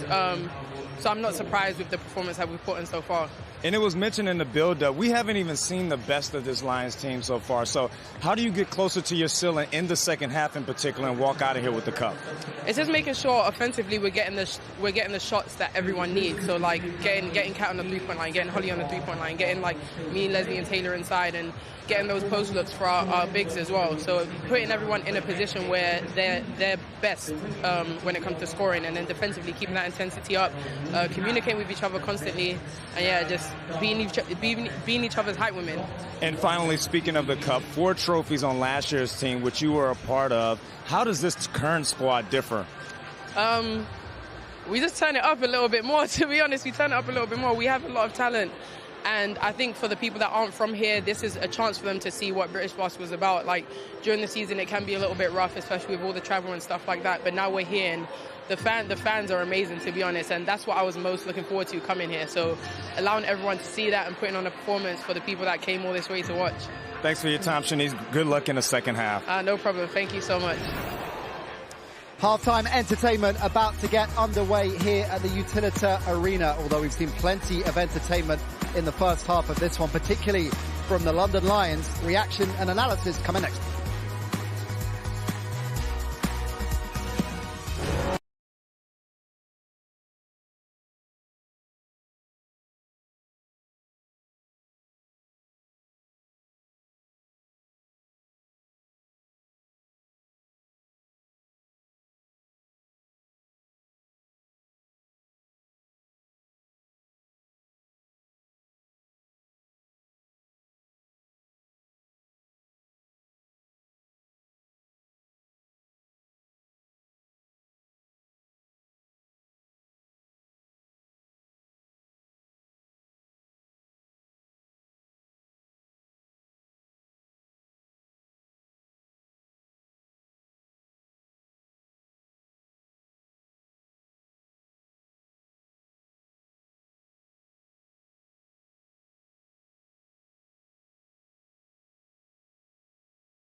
TJ Woody is the halftime entertainment for the WBBL final. Really putting on a show here for what I can verify is a capacity crowd at the Utilita. Mike Tuck, great to see that. Yeah, definitely. I mean, you look at this final compared to last year's final, and there's so many more people in here, so it's great to see the support around the women's game. Kieran, you've got experience of playing on the biggest stage, the Olympics, big finals. With all of this going on, the hype, the entertainment, the scale of the event, how do you handle it as a player? You know what? You focus on your routine. You know, you think about, you control the controllables. You know, you don't want to get too high, too low. But it's always great to be playing in front of a big crowd. It brings a little bit of momentum. And I've been here. I've been down 20 points at half-time before. It's really important to think about the bigger picture. One play at a time. Let's get back into this game. Well, that's definitely what the Riders need to do, because it has been a dominant first half performance once again for the London Lions. Remember, they're coming into this game having won 50 in a row domestically, halfway to making it 51. Another trophy in the bag to boot, and they've been absolutely dominant, shooting well, capitalising on turnovers, something we're going to get to in a minute, and throttling the Riders in the first half. So it is a big hole for Leicester to climb out of, 22 points to be precise, and the stats bear it out. Kieran, you made the point very clearly pre-game. Riders needed to protect the ball. 14 turnovers has been costly. They'll be kicking themselves. Yeah, I think it was a lot easier said than done. You know, when you have the pressure of Murray, you know, Shanice Beckford, Norton kind of pushing up the front court, make it so tough for the Riders. They've just really struggled to control the ball. London putting up 48 points coming into this game, Mike, as the #1 offense in the WBBL, and we're seeing why today. Yeah, I mean, they're just proving their dominance. They're continuing where they left off, and you can see this is just a hungry group. You know, they're ready for this game. They came in prepared, and they're proving it. It's a great word to use, actually, the hunger that they're showing, and intensity as well. It's something that Shanice mentioned in a halftime interview with Drew. That's very much their MO, isn't it? They don't let up. They're so intense. It's actually frightening to see. You know, you talk about 50 wins in a row, you now can see why. They do not drop off at any stage. You know, they're relentless with their pressure. And having such a deep squad, you can make a couple of fouls here and there because you know you've got a teammate who can sub in for you. Let's take a look at some of the key players from that first half, starting with Kat Snitstina, fifth-time all-time scorer in Euro Cup. Vastly experienced player, and Kieran, we can see why. Snitstina got going right off the bat. And if you see it, like, from an emotional perspective, she is so laid back in her approach. You know, she knows exactly what she can do. She has a quick release in her jump shot, and that pick and pop was causing so many problems for the Leicester Riders defence. How important is that? It's a really good point. The calmness, the serenity that so many of these Lions players are displaying, but particularly a seasoned vet like that. Siobhan said at the start of the game that was going to be crucial, and if there were any nerves, calming them down, and she's been leading by example there. Very much so. So cool, calm and collect. And it's the opposite of the way actually the London Lions play. They're such high intensity players, but she does it at her own speed, which has made all the difference in the game thus far. Cool, calm and collected. It's like working with Mike Tuck on the broadcast, isn't it? Now, turnovers have been costly for Leicester in the first half, 14 in total to the Lions 4. And the volume of turnovers might not ideal, but it's the Lions capitalising on it and making the most of it that's key. Yeah, well, most of those turnovers coming in from the guards in the front court, and it's just, you know, good defense leading to good offense and easy baskets. And like we said before, this team is hungry, and they really pride themselves on the defensive end. And we see here on the screen now how many easy layups are they getting down there. The Leicester Riders being a little bit careless with the ball and not locked in, and offense looking a little bit stagnant, which is creating good offense for the Lions down the other end. How do the Riders tighten that up in the second half? It's a tough one. It's learning to create your own space. So right now they've been in the passing lanes, maybe cutting a couple backdoor plays to try and keep the defense a little bit more honest from a Lions perspective. Best player for the Riders, no doubt about it, Oliana Squires. We mentioned her at the top because we figured she could be a key part of the Riders this afternoon, and she's carrying them on her shoulders offensively. 15 points, and crucially, Kieran, a fast start, which is what they needed earlier. Yeah, the only player that was really aggressive, you know, had that willingness to shoot. You know, we talk about the intensity of the Lions defence. Squires is ready for that. You know, she can play off the dribble, can shoot the ball well. She's the one who's kind of keeping them in the game at the moment in time. Yeah, she is, pretty much single-handedly. So some of her teammates really need to step up in the second half. Who are you looking for there? Yeah, I mean, the first player that comes to mind is obviously Ashley Arlen. I mean, she's done it before. She's a proven player in this league. And I think looking offensively, there was so many situations where she was creating mismatches in the post, but they just weren't looking to find her. And like I said before, you know, the stagnant offense is not going good for them. But yeah, Squire's the only one looking very comfortable right out there and really leading from the front. They need one or two more players on their team to really step up right now. And I guess that is the glass half full perspective, because we know that players like Ashley Arlen can step up. She's a former MVP of the Cup Finals. So at halftime, when you're in a situation like this, 22 points down, what's being said in the locker room? How do you focus on trying to get back into this one?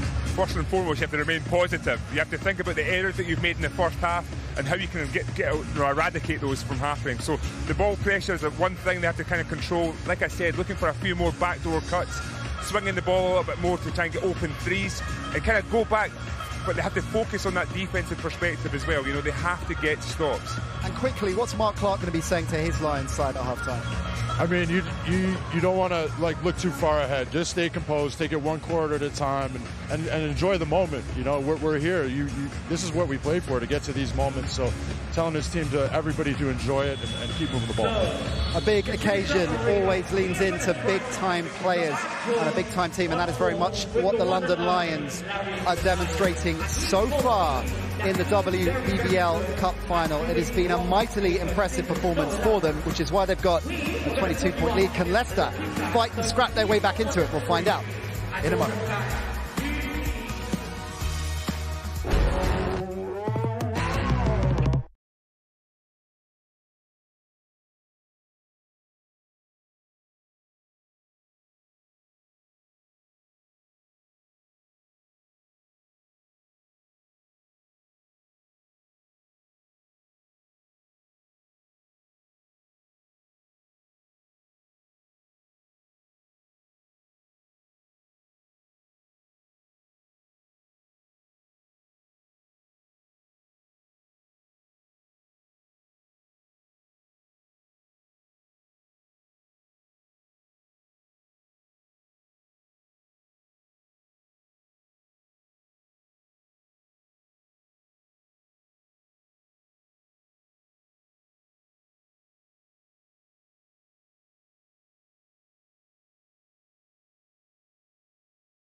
The London Lions halfway there to 51 straight domestic wins and halfway there to another piece of silverware, the first of this WBBL season. Let's see if the Leicester Riders have anything to say about it. They need a big comeback in the second half, which is about to get underway, so I'll head back over to Siobhan and Dan. Thanks. Now halfway there to a record win as well. They set the biggest winning margin last year of 40 in the final. They're obviously up 22 at halftime. If they replicated that, that would be a new mark for Coach Clark and his team. But I'm sure Leicester will have something to say about this. First 2 or 3 minutes, super important for Leicester here to try and make some inroads into this gap. Yeah, and it was visually apparent that there were some pre-nerves there from the Riders. It took them a long time to settle into this game. So if they can shake those out, and again, approach this half like there's nothing to lose. They're down by 22 against the best, club in the nation. You go on a little run here, anything can happen. Well, don't do that. Oh, they got away with one. That is not the way to start the second half, by leaving the best three-point shooter wide open. They just have to take it a possession at a time, not panic. Like, they're not going to, they're not going to claw this lead back in one possession. So. And it'd be interesting to see the mentality of the London Lions as well. Will complacency set in? I'm sure, I can guarantee it's not going to set in for Coach Mark Clark, but his players, knowing that they're up by 22, would have had that negative effect now going into the second half. Inside to Arlen. Oh, what a block from Stewart! Incredible block. Wow. Of all the stars as well, we forget sometimes about Azania Stewart. GB International, and so long and experienced and so impactful in games. Yeah, and I think, but that, this is just an example of what we've seen all game. The length of this team, like from guard all the way through, it's really made it difficult for Leicester to just get into the rhythm of their normal shots. Well, there was just a pause in the game there because the block shot forced a shot clock violation, but obviously as London had got the ball, they were able to keep playing, and then the shot clock didn't reset properly. Speaking of length, that's why Holly Woodsworth is so difficult to stop. She's a 6-foot guard, and you just see her dancing her way through the rim there. She moves like a ballerina, a 6-foot ballerina. It's remarkable. Yeah. Rob kicks Poetry out. in motion. Squires, got to shoot it. Needs to get it off. Doesn't get it off in time. Would have been blocked by Stewart anyway. Oh, actually a foul is called. I thought that was a shot clock violation, but it's a foul on Azania Stewart. Oh, wow. Well, that could have went either way, but a fantastic job by Squires there to attack Azania, who just got a monster block. Oh, goodness. Well, sometimes you need a little bit of luck to go your way when you're trying to get back into a ball game. Well, you can see the 0 on the other end of the thing. I think that was a shot clock violation. Yeah, I'm not in agreement with that one. Unless they need all the help they can get.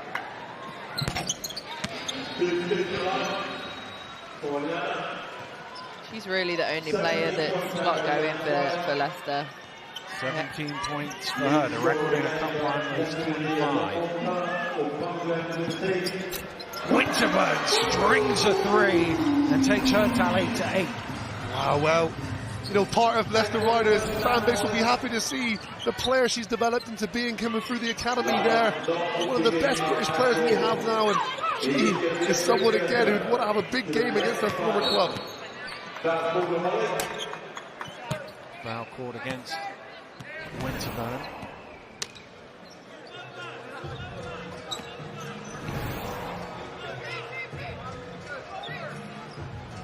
Coach Clark just saying to Holly, you're good. Got a little over-egged in that defensive possession. Rob flushed off the three-point line, goes inside instead and counts goal. When you say flush up the three-point line, I haven't seen one instance where Hannah Robb's got an open 3 ball. That's something she usually lives off, and she's a deadly shooter out there, 40%, and Riders have not been able to utilise her because there haven't been any open shots. Well, she hasn't taken a 3 in the game because there have been none to take as far as she is concerned. London, again, the length and the aggressiveness on defence. It's a tough pass. It's a good catch in the end from Brown. Brown under pressure. Gets it out. Johnson for 3. Misses everything, and that'll go out of bounds for a London ball. And you can see now this is where it's playing with her mind. She was open. She can score. And she doesn't hit anything. I think it's so hard to go against this level of defense and feel like you just can't get anything positive out of it. This is what studying for a really difficult exam and you're frantically trying to get through the textbook to find answers, and it's like watching this happen unfold. They're trying to get back into the game, and that's a way that will get you back into a game, is creating pressure yourself on the defensive end. But that pressure remains high on the other end of the floor, and London Lions again just being a nuisance. Sounded like flashbacks there after the whole cramming thing. Emotional. You okay? It was deep.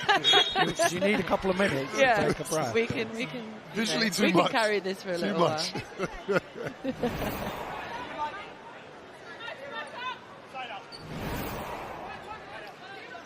Sideline ball to Leicester. London with 3 fouls in the first 3 minutes of this third quarter.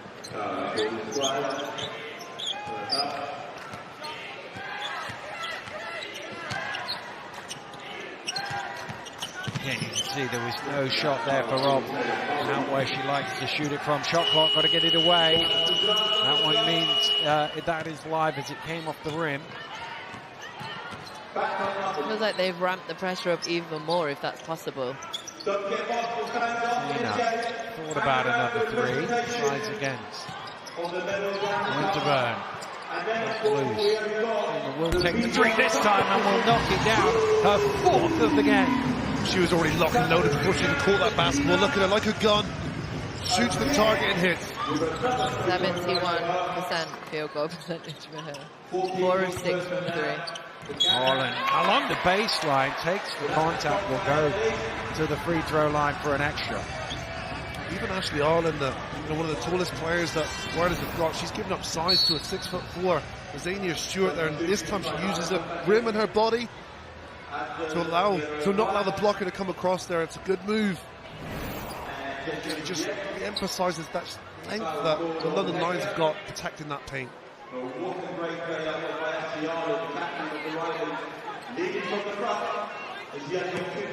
She sits down. Now Stewart with 3 fouls. By the way, 4 3-pointers in the game. 6 is the cup final record. Jeff McDonald went nuts a few years ago from behind the arc. Again, you see the ball moves and eventually they find a good shot at the end of it. Tie battle, knocking it down. I think that's like giving up your good shot for a better shot, like for the great shot in the offense. 100%. Holly Wunderman could have hit that shot herself. She didn't make the extra pass. And it's selfless basketball, and that's what you need on a stacked team. If you get guys that look for their individual stats, that's when frictions can come in. But this is a very selfless outfit that are just dominating. Foul called against Rob, her first. Good take there. Taylor Murray's doing excellent. Bundle of energy, and she's got that same energy and impact as Shanice Beckford-Norton. She's pushed the ball really well on the other end of the floor. Really solid game from her. I mean, it really is relentless. Shanice isn't out there, then she's out there. And then she's not on, and we've got Vorpal about to come on.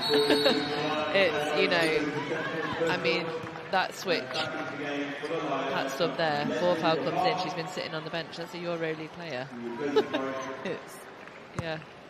That's what adds to the intensity change of minutes and distributed, so players can come on and play 100% because they know they're going to get a break in 3-4 minutes. And the contrast, their Riders are having to play their key players for heavier minutes just because they've got to get back in this game. Stolen away, is it? No, Leicester able to keep possession. It's 58's shot is off the mark.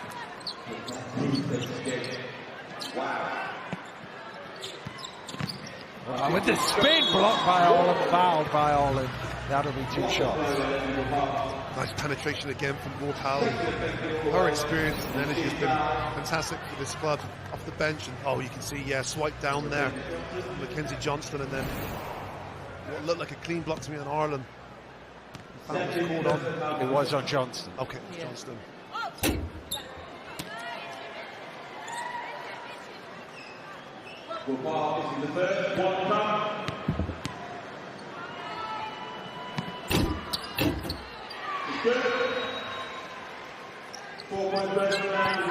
Second one is good. Lead is 31 now for London, midway through the third quarter. Winterburn, a little hand in the cookie jar foul there, reaching. You would allow those fouls as a coach, you know. I think as long as the pressure's there. He's you know, she's someone who's been on this stage before. We saw her last year for Newcastle. You know, sadly for her, it's been on both sides of a deficit. But again, these games that can add to your experience of when she comes here again, or she's in this experience again, she's just that little bit more you know, battle tested.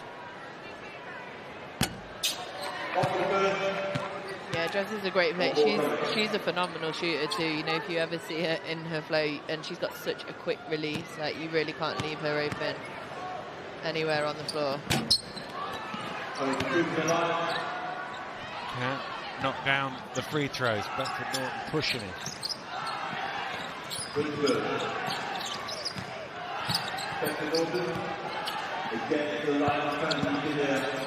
There's a spinning. Nice pass. What a beautiful assist that is. It's incredible. The vision there, Joseph kicks out, inside, outside, and battle. Excellent movement without the basketball.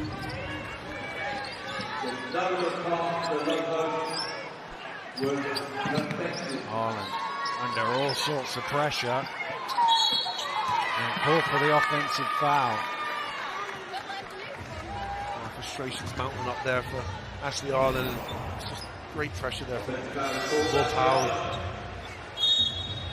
There's a lot of contact there. You can see the frustrations for Ireland, but again, the frustrations don't come unless the pressure's there, and the pressure's been excellent. The other thing is she's been battling the bigs all game, and then the guard comes in and is all in her face as well. Yeah, it's just that consistency. It's the consistency of the pressure. It's just. It really beats you down. Oh, a beautiful shot from Winterburn from the free throw line. So versatile, so skilled, so talented. She's still so young. It might have come off the foot, but unless you turn it over in the end. It's just really exciting to see Holly grow and take a role on a team like this, and just see her professionalism. See the way she approaches the game. She was so, as a youngster, she was so used to being on whatever team she was on, the ball was in her hand, she was taking all the shots. And that adjustment for her, the efficiency in her game has grown so much, and it's so nice to see. Well, I think you were calling her a vet at age 18, right. but she's been around for so long, you forget how young she is. Yeah, it's true. The evolution of her mentality as well. You saw the pre-game interview there. She wants the responsibility. She wants to be the individual that has those big game decisions on her shoulders at such a young age. It's so refreshing to see. Spies back iron. Bedford Norton squeezed out of it by two Leicester players. O'Dwyer off the glass for two. Tough move there from O'Dwyer, and she's done that throughout the game. Hasn't always went her way, but difficult play there. Nice play.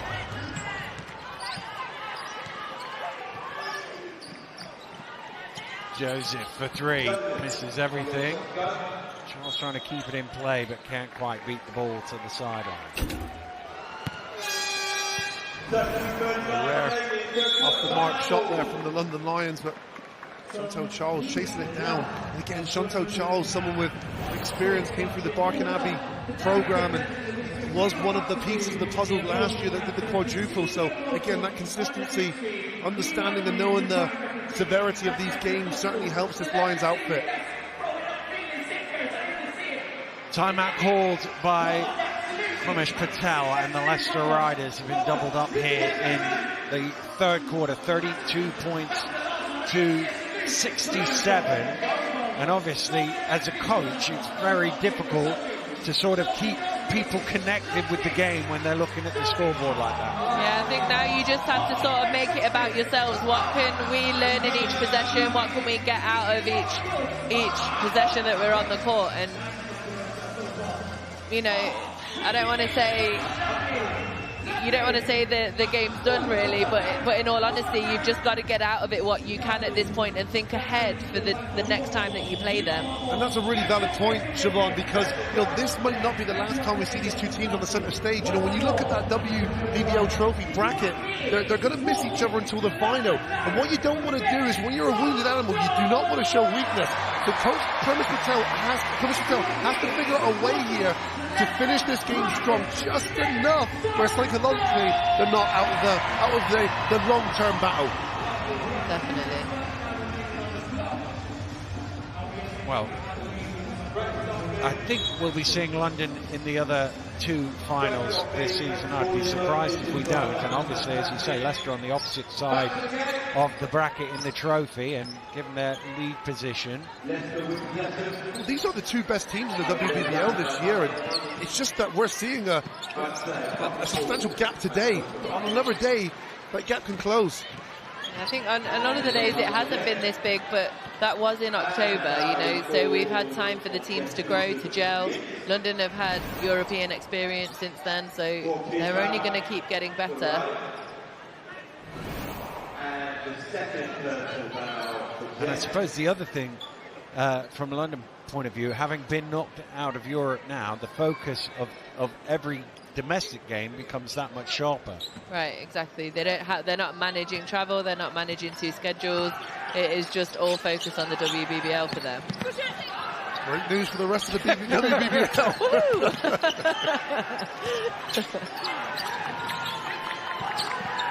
Beckford Norton under pressure is fouled by 58. Pleading their innocence there. She's like, I was the one who got hit on the head. I can see that one again. And it was a good contest. Follow through comes down there, and yeah, you can see the case, can't you? You can see the case.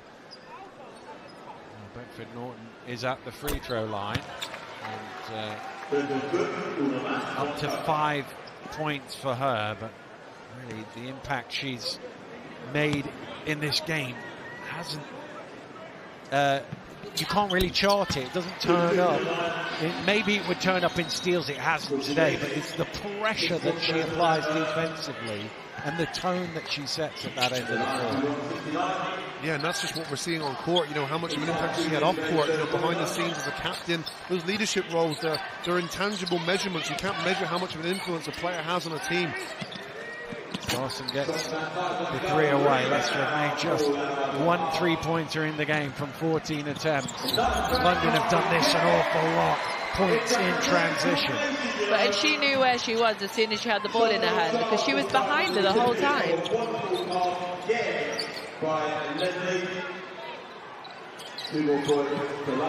Rise backs that. There's the second three of the game. 20 points now for her. 20 of her team's 35 points. Wow, and that's been a bright, positive spark for the Riders. This is a player on a 2-year deal. She's also studying for her master's degree. She's a rookie. She was at Montana State this last year, so this is a positive outcome for their point guard at the Riders, knowing someone that can perform like this on the big stage.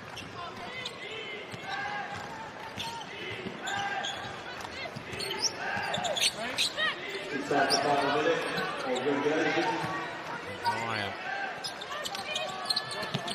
don't know if that was a shot or a pass to Sarsens. Either way, London come away with the ball, and Beckford Norton getting to the rim.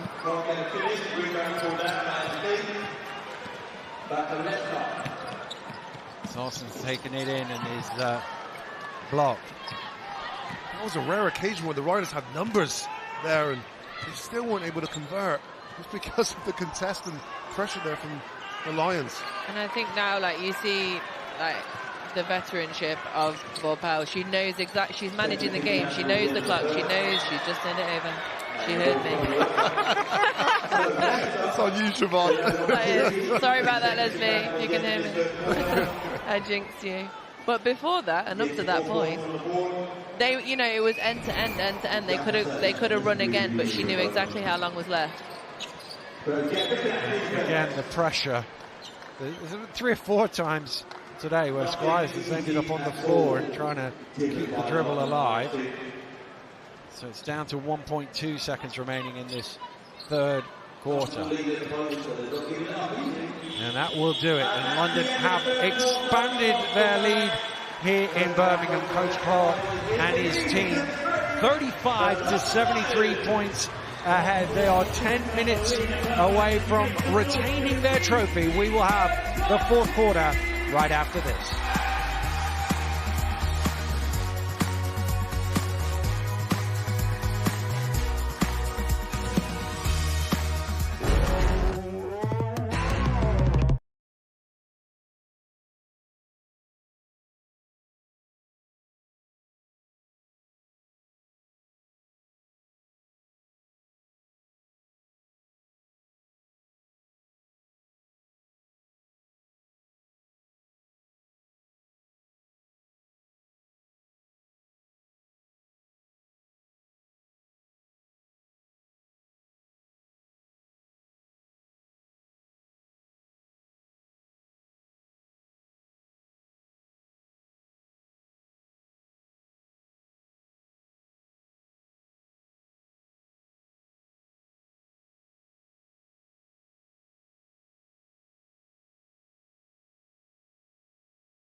Welcome back to Birmingham, about to get things underway here in the fourth quarter of the WBBL Cup Final.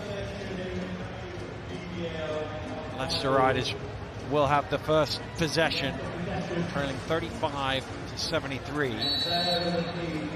They tied the record for the lowest scoring third quarter in a cup final. What they don't want to do is break the record for the biggest defeat in a cup final, set last year at 40 points.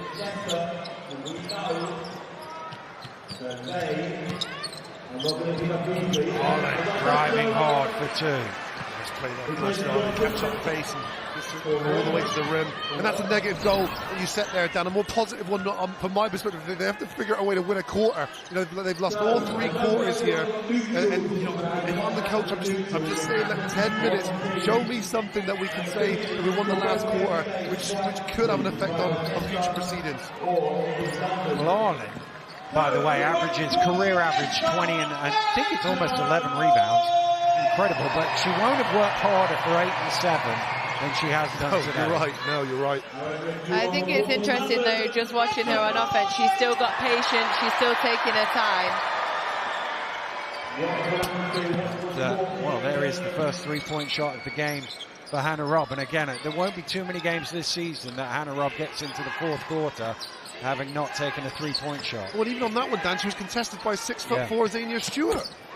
Squires knocks down. Speaking of record, she's within a basket of the highest score in a WBBL Cup Final. Janice McConnell's 25, the current mark. She has 23. Squires has played like a superstar as well, from start to finish. Almost steals the ball there. And came off the foot, so that'll be a London ball from the side, and they'll go back to 14 on the shot clock.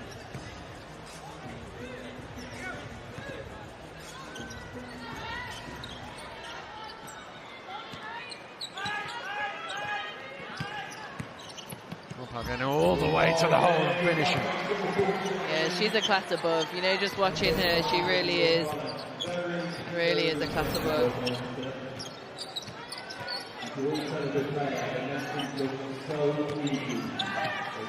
Trying to thread the needle is all, and the pass is intercepted, and there's a foul in there on Brown.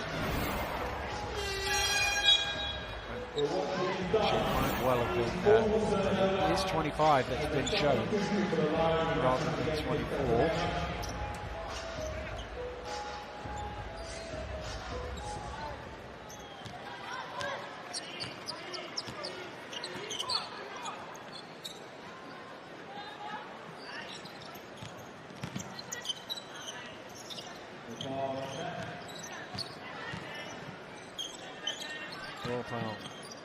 Kicks out.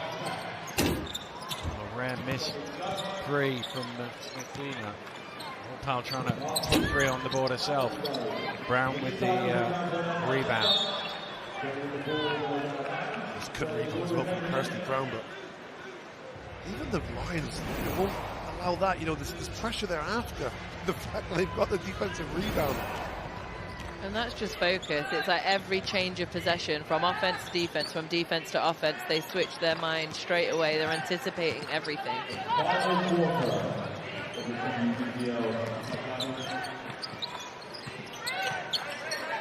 Inside to Orley. Denied, and that, well, London come away with it. Would have been a shot clock violation if they hadn't come up with the loose ball. Beckford Norton, offensive foul is called on Azania Stewart, who argues the call, but that is going to be her 4th. Burst of pace here. I don't know why that was a foul. It looked like it was the speed of Beckford Norton that created the contact. Yeah, it wasn't Azania. I'm playing the speed of the guard there. That one's on Shanice. To be fair, in every pick and roll situation, he blames the guard. Yeah, I've heard that about you. Most of the time it's their fault. There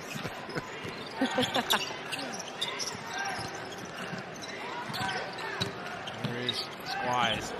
The mark. All is loose. Murray tapping it around and keeping it alive.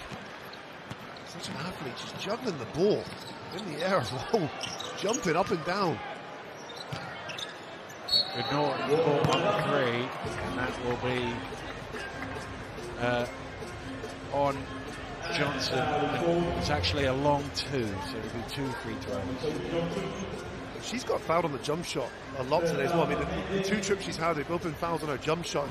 Credit to her. You know, she's a reputation for this pull-up jump shot that players are fearful of. Another foul deemed by the referee there. That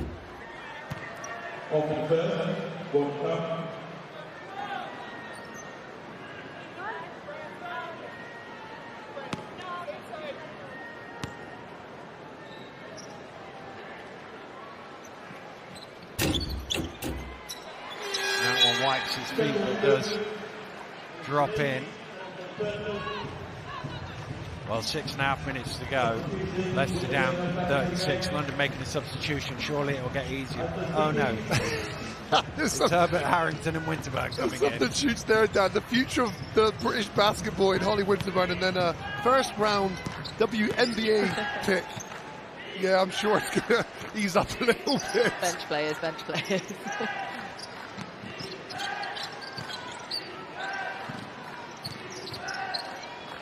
Squires. Brown, it's got to go up. In the corner, the 3 misses everything, and will be a shot clock violation. I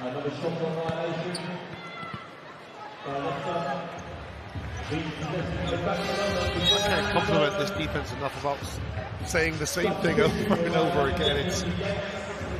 I think credit is well to the, you know, we use the word culture a lot and mentality, but it's really quite, we've seen it before. We've seen talented teams in the WBBL or BBL that rely on their talent, right? They don't do the little things, you know, whether that be body language, shot selection, whatever. You know, this is a club that, again, the mentality is correct. It's the extra pass on offense. It's the collective team unity on defense. You know, it's being done the right way, and that's why they're so dominant in this final at the moment. I think the culture just is that everything matters. Like every single part of the game matters. Every second of the game matters. And I think, you know, when you've got your coach, like we talked about in the first half, patrolling the sidelines, trying to make the most out of every second here, why would your players not do that? It's from the top down. Oh, good, smart play from Winterburn. Saw opening for an easy layup and took it.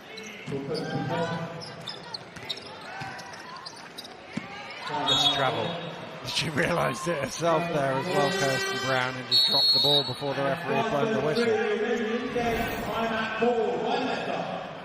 Leicester with a timeout here, 5.5 minutes to go in the ball game, trailing 40 points to 78.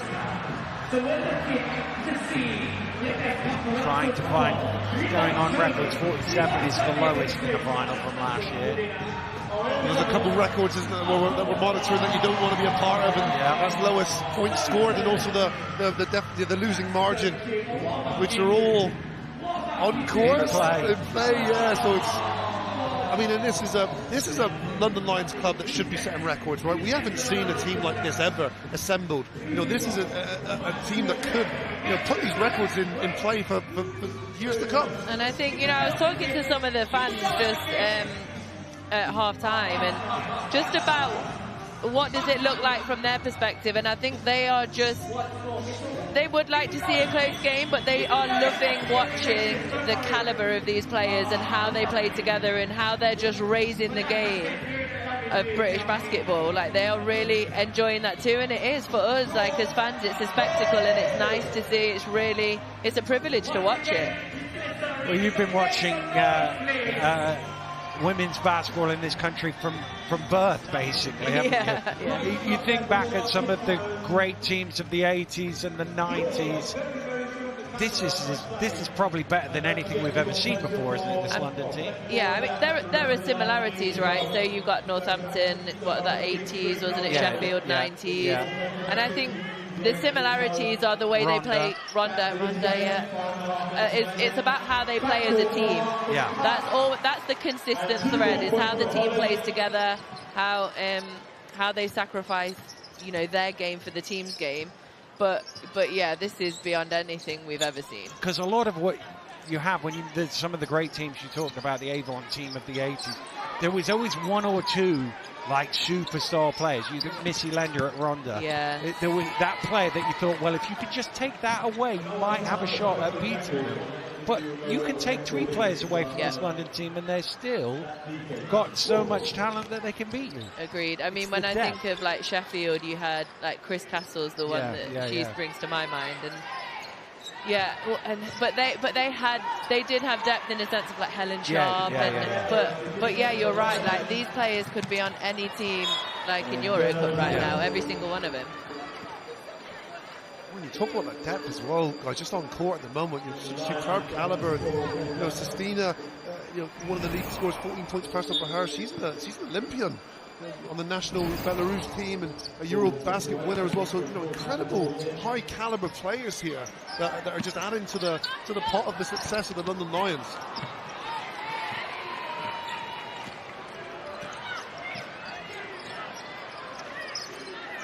There's Winterburn for London.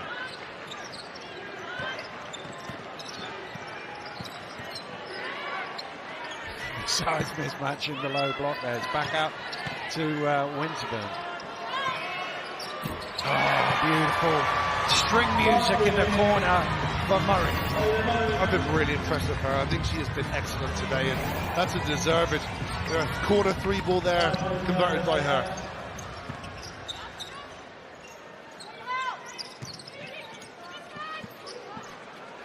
Trying to reply with 3 of their own. Short on the rebound. How it's just every shot that would normally be just routine for you becomes so pressurized. Yeah, in the layup line, she'd have taken a little 5-foot shot like that, and it would have gone in with her eyes closed. Yeah.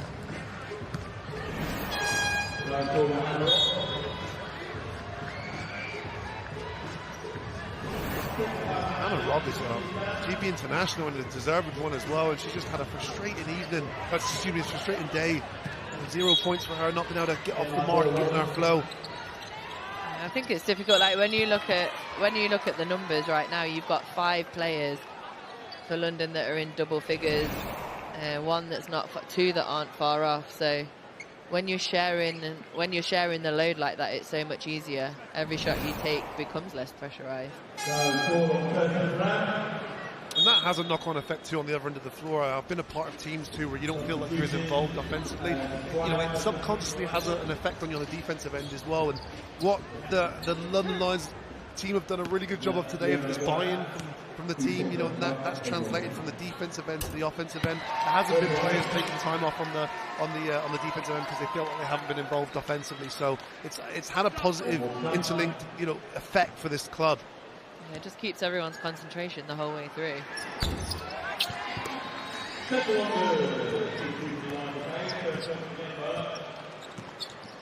Robinson knocking on a couple free throws again. Someone at the University of Florida. She was here last year, of course. You know, London Lions looking to develop her. Winston almost getting the steal. Dawson's turn. Just a little chink of light. You only get a split second to get that shot away. I think that was going for her head too. She saw a quick opportunity there. Easy score for Herbert Harrington, up to 13 points. She's done a good job of just letting the game come to her today, hasn't she? She hasn't forced the issue. She hasn't, like, oh, okay, I'm the WNBA player. She hasn't, like, again, jacked up a bunch of shots. She's done it within the system, and she's been devastating still with 13 points. Another 3 going up. That one a little bit short, and a foul called.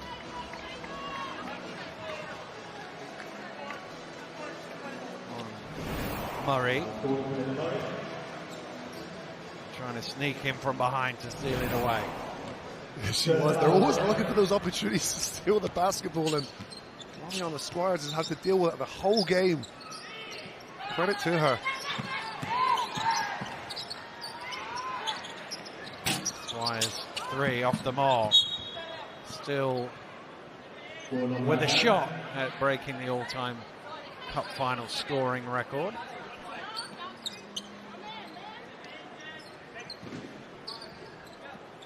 Still at a shot of having more points than the rest of her team combined.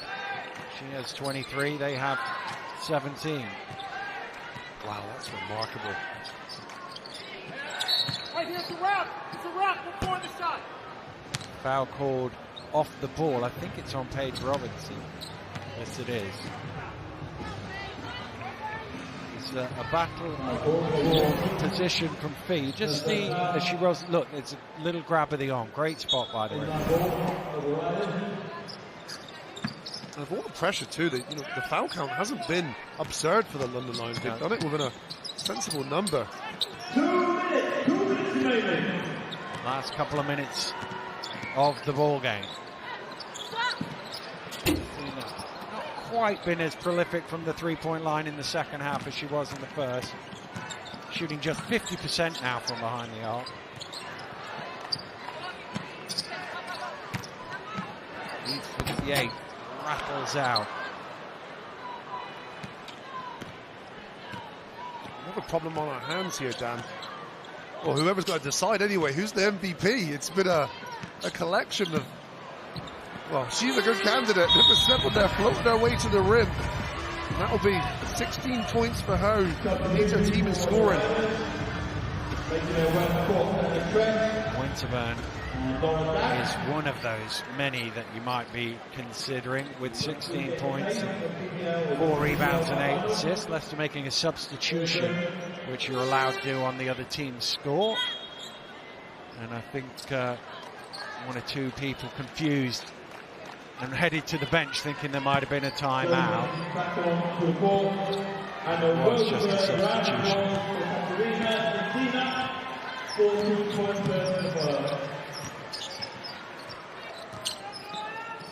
Pass deflected. London relentless to the last. As I said, that's not the first time you've said that today. Pass deflected. And a 3 in the corner for Robinson.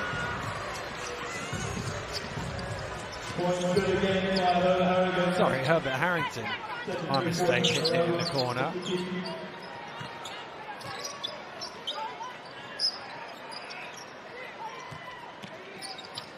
Squires trying to force that one in, but Winterburn not allowing it to reach the hands of Fee. I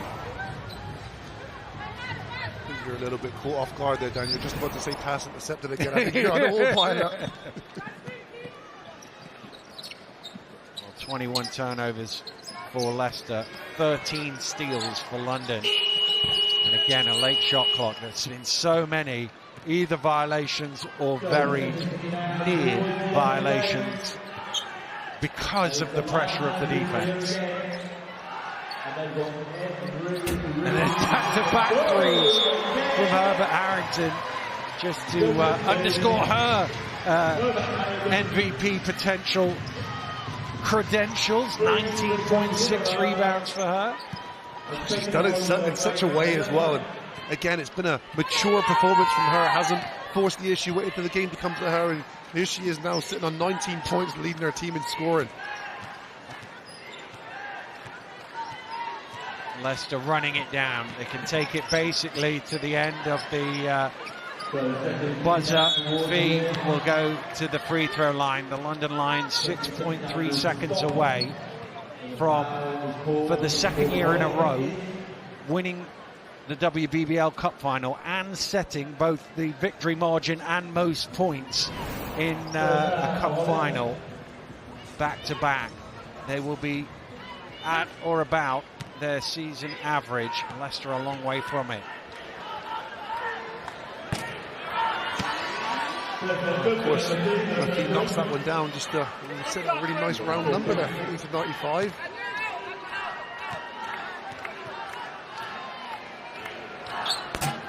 Fee was mowed. London will go for one more score here, I think. Here's Winterburn. No, Herbert Harrington will turn it off. The London Lions have won the cup and won it in emphatic fashion. They have strangled the life out of the Leicester Riders, and their road to another clean sweep has started here in Birmingham. From start to finish, this was the most focused team. Both ends of the floor, starting with the defense. The pressure was remarkable. The intensity was 100%, and it didn't matter who was on court. It was flow, wave after wave of players that all were on the same program, and that was the coach Mark Clark's program, and that was to win and win in emphatic fashion. And win it as a collective unit. I mean, we talk about who knows where the MVP is. Winterburn has been sensational. Herbert Harrington as well. But there's Murray, I thought, was excellent defensively, getting out into the open floor. So many great contributions from this London team.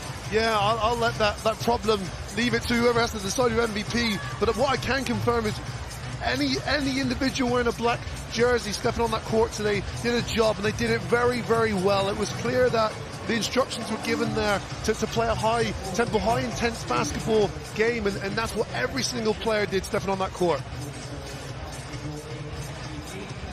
Well, they were just set up for the trophy presentation here as the two teams have congratulated or commiserated each other, and then they will line up ready for the trophy ceremony.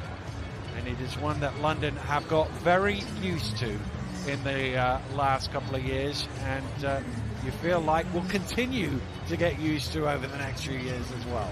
Yeah, I think this is a club organisation that is going to be on these occasions many, many years to come. If they still have that culture and mentality that they've created here, and even after the final whistle is gone there, I always like to see the body language of players, and you can see the celebration. But it was a part of this is what we're supposed to do. Let's go on to the next one. And you know, this is a game that they were out up pretty early, and you always think, is there a tendency there to be complacent, to take your foot off the gas? The answer is no. With this club, the body language, and I think that's why I sit here as a commentator, as an analyst. This was done the right way today. The intent from the start was high, and it's remained throughout.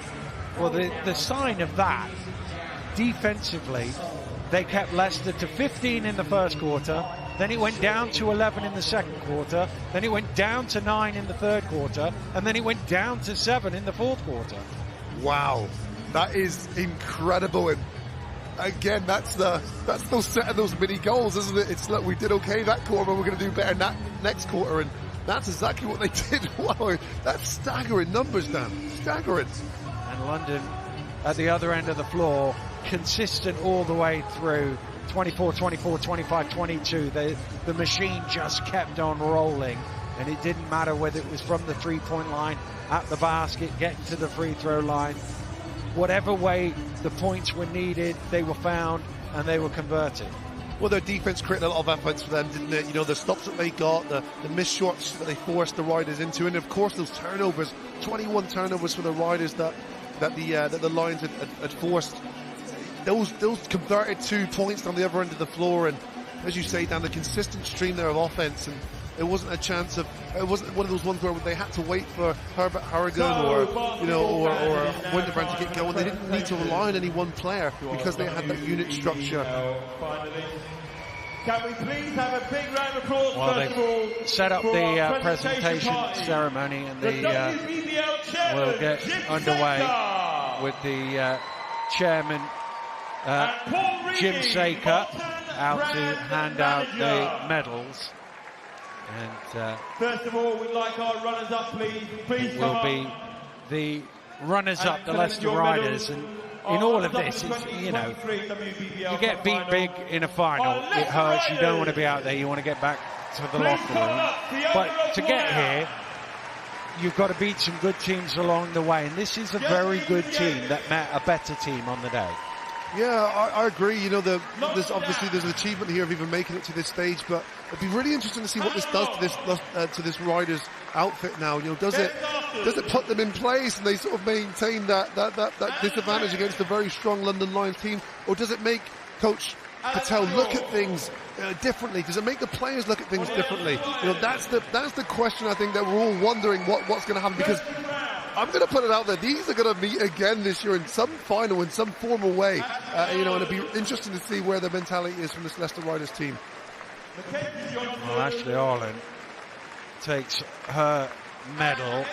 She worked as hard as anybody out there. They did a really good defensive job, particularly to take away some of the key pieces, to make it hard for Ireland just to get 8 points, to deny Hannah Robb any 3-point shots at all.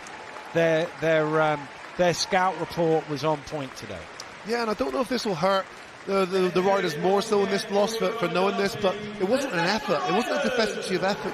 Those players you just comment on, Dan, the effort was 100%. It was just the execution wasn't there, and again, the opposition just outpowered them in certain areas. So it's intriguing to see how they respond and how they rebound from this. Well, now the London Lions get the moment to savour to memory the photos, to remind them and show them with the little cameras out there chatting away so that they can remember this moment, and they will go and get their medals. And what a game Kat had, by the way, with the 3-point shots early on to get them going. She set the tone, didn't she? And she made herself have to be guarded, and she moved up the basketball. A great display from her. Holly Winterburn as well has gone up. But to be honest with you, we could almost pick any of them out and say what a contribution they made doing X, Y, or Z. Yes, I can say very positive things about every single player that stepped on the court today, because everyone played their role, and everyone did it so well. And I think that's how you set records like this, 95-42 win in a final, is because you've got everyone tuned in, everyone focused, and everyone delivers. And again, we've talked about it before, but that comes from the top.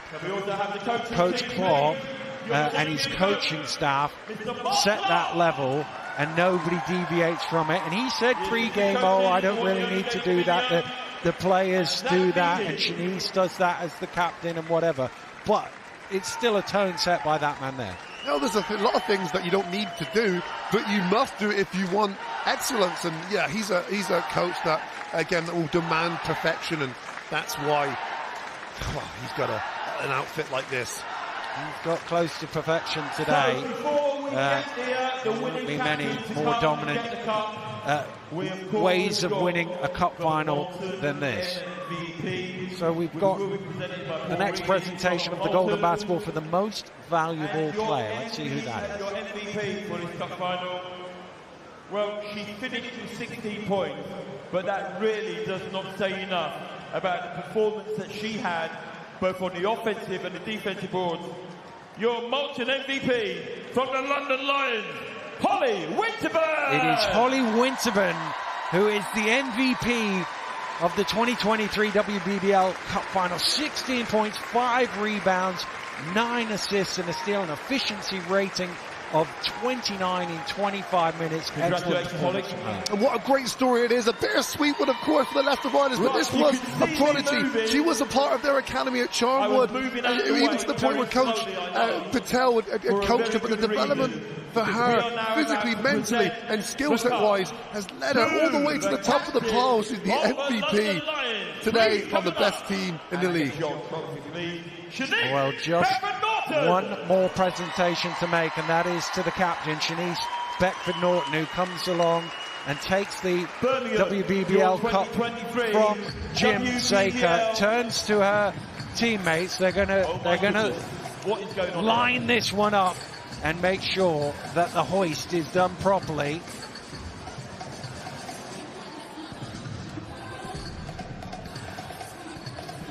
Got to get everybody in position, Anne. Well, it didn't take them this long to settle into the basketball game. Here it is, the London Lions, the Cup champions for 2023. And the ticker tape flies as the London Lions celebrate yet again. Clean sweep champions last year. They've won the cup again, and who would bet against them winning the sweep again this time around?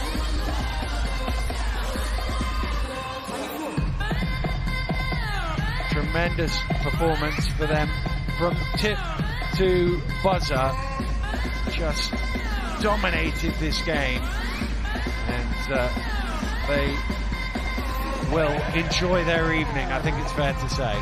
I think so, and I think the celebrations will happen naturally, and they'll be proud of this moment, but this is a club that want more, that they're designed to do more, so it'll be celebrations short-lived, and I think come Monday morning or Tuesday morning or whenever they've got to go back in the office, business will be resumed because they'll be on to the next thing for them. Well, indeed, they will not take long, I think, before they do get back onto it, but enjoy the moment for now. But the London Lions, a very deserved champion here in Birmingham, winning by 95 points even to 42, and they're going to take a little bit of the ticker tape with, save them having to wipe it up afterwards. It's going to take a little bit with them. So let's get some reaction from Nat and the team. Thanks, Dan. 51 in a row. What a great team this is, Siobhan. Yeah, unbelievable. Just from the first player and to the last player on the bench, they're so deep. They play for each other. They're an incredible team. You've got to put this win into context, because as we established at the top of the show, this is a decent Riders side. They've only lost once all season. They're second in the table. They know about winning, but they were blown off the court today. They were, and even if you just look at the basketball CVs, you've got on the London Lions, you've got EuroLeague, Euro Cup, Olympians. There are people on that team that are absolute superstars in their own country. Kat, she's an absolute star in Belarus, so everybody knows her name. Just unbelievable. 5 players for the Lions in double digits. Performances all round today. Yeah, they moved the ball really well, and like I said, they're such an unselfish team. They only care about winning. So it's great to see the contributions. We were looking at MVP. We had no idea to the last couple of minutes. It was such a great team performance. It really was. In the end, though, Holly Winterburn is our MVP, and she's courtside now with Mike. Holly. Hi. Great performance from you today. An extremely composed win. Your initial reactions? I think to win by 50 points against the next best team in the league, and like Leicester are no joke. Like they're a great team. They have some great players. And Squires, like she brought it to us. So credit to them, and also credit to us. Like it's not easy to stay up for that long. And yeah, just super happy to get the win today. And yourself with 16 points, but more impressively, 9 assists with no turnovers. A word on your that's never happened before. A word on your performance tonight. I think I had extra motivation coming in today after some of the things said. So, I just tried to do the best in the moment, and whatever was put in front of me, I tried to take that. And yeah, I'm proud of myself. You guys built up a big lead going into that half. Is it hard not to take your foot off the gas? Like I said, we had extra motivation for today, and they came on swing, and so did we. So we just wanted to run it down their necks for the whole game. What's the atmosphere with this team behind the scenes? I think it's a quiet confidence. We practice hard every single day, and we keep each other accountable, and we're making each other better, and we are confident. We know we're the best team in the league, and we just got to prove it every single day. And 51 wins in a row now. Do you feel like the pressure is mounting? I guess so, but we just got to keep going. And do you know what? At the end of the day, if someone beats us, it's better for the league. So we're ready for someone to come and challenge us. 5 players in double figures tonight. A quick word on your teammates. If you're playing against us, pick your poison. One of us is going to be open, and we're just going to knock it down. So you got to play the percentages, but it's a hard team to stop. Holly, congratulations. Thank you.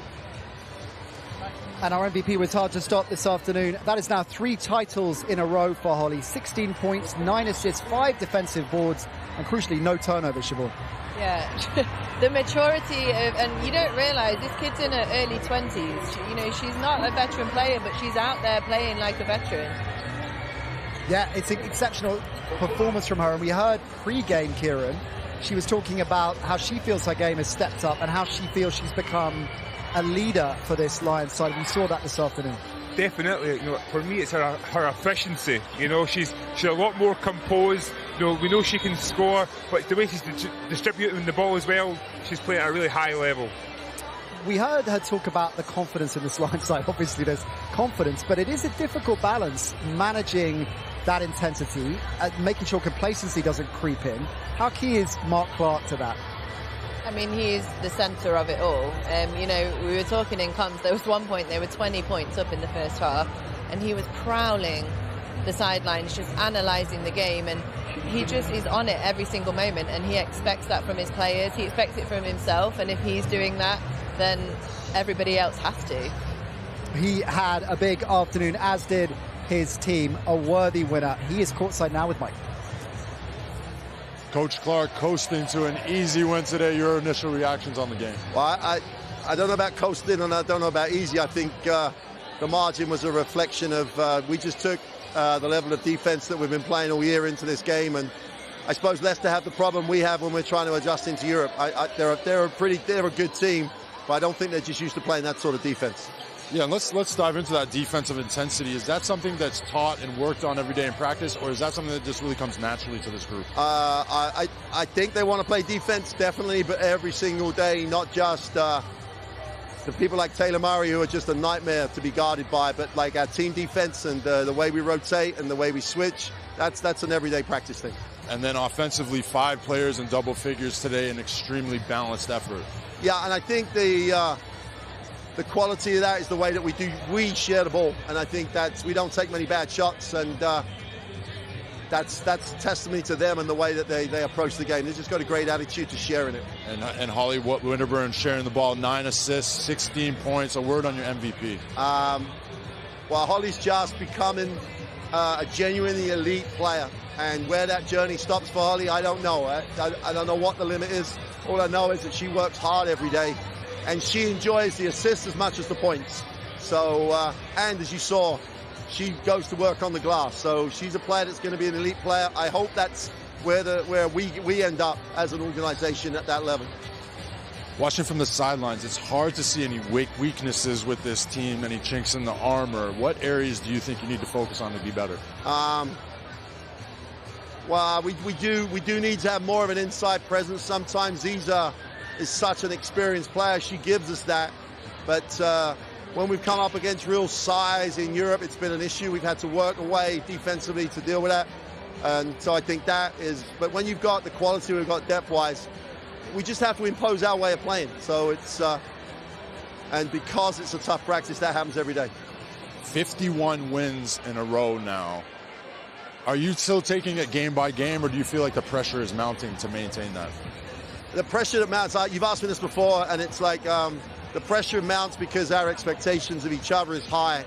But sooner or later, records are there to be broken. I hope that becomes like a motivation for the league, you know, get someone out there, beat the Lions, and then we've got a real league that's growing. It's growing to see if someone can beat us, and then while I'll be unhappy with a loss, I'll be happy with a rise. Coach, congratulations. Thanks for your time. Thank you. Loved it. Just a line or two on the Riders. 21 turnovers in total. Majority of those in the first half. They'll kick themselves, won't they? They will, and I think we talked about it at the top of the show. It was something they had to really do, take care of the ball. Every possession counts when you're playing against a team like this, and that's not something we're used to seeing from Riders. They don't turn the ball over, you know, that much. So they will be disappointed, but I think they will give all credit to that. The defence was just absolutely stifling from London. Well, it really was, because Oleana Squires, their top scorer with 23 points, no one else in double figures, and that was really the other key problem, because we said at the top of the show they're going to need 2 or 3 of their key players to step up and go on a run. Ash Arnold, for example, great player, former MVP here, didn't work for her this afternoon. It didn't, and she had to work hard for absolutely everything. I mean, 8 points, 7 rebounds, I think it was for her in the end, but they were a tough 8 points, they were a tough 7 rebounds. And again, London, they just played their scout. They played their scout so well every moment of the game. And in terms of the ceiling for this London side, I mean, domestically they're dominating again this season. Europe, of course, very much in their sights. Is that the next big objective for them, to compete at a higher level in Europe? I think so. I think that's where they're looking and that's where they're building. The decisions that they're making as a staff seem to lead you that way. The way they're working every single day makes you look at that too. So, yeah, their ceiling is high. I don't know what it's going to be, but Europe is definitely in their sights. Well, it is thrilling to watch. Siobhan, thank you very much indeed. Really appreciate your insight. Kieran is sticking around because we've got the men's BBL final coming up in just a bit. But before all that, a small matter of the dunk contest featuring some of the BBL's highest flyers. It's coming next.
One down, one to go. It is a Leicester-London doubleheader on finals day today. First blood to the London Lions. An absolutely dominant performance in the WBBL Cup Final.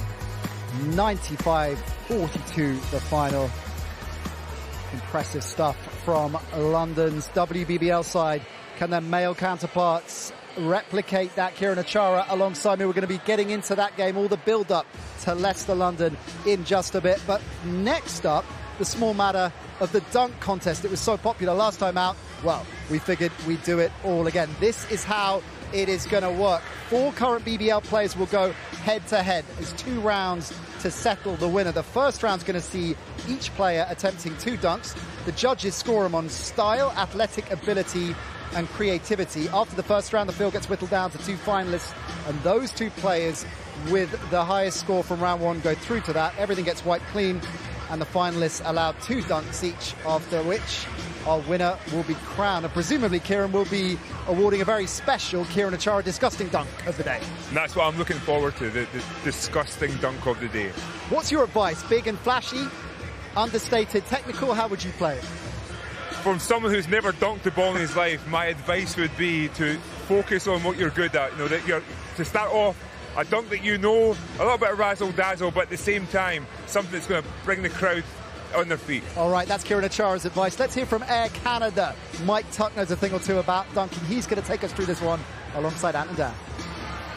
Well, yeah, he is in with us here. He's going to be our resident expert, because Rose spent all his life out on the elbow shooting jump shots rather than in dunking. So we're relying heavily on Tuck here to steer us through the choppy waters of a slam dunk competition.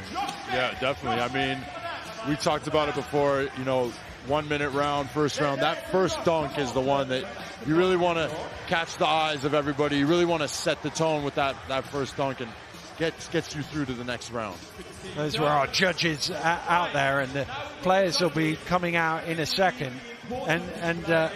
And this is the hardest job of the day, by the way, judging, because I know Nat put up rules of it's being done on flair and creativity. It's also being done by whether you're getting booed by the fans behind you because you've not scored the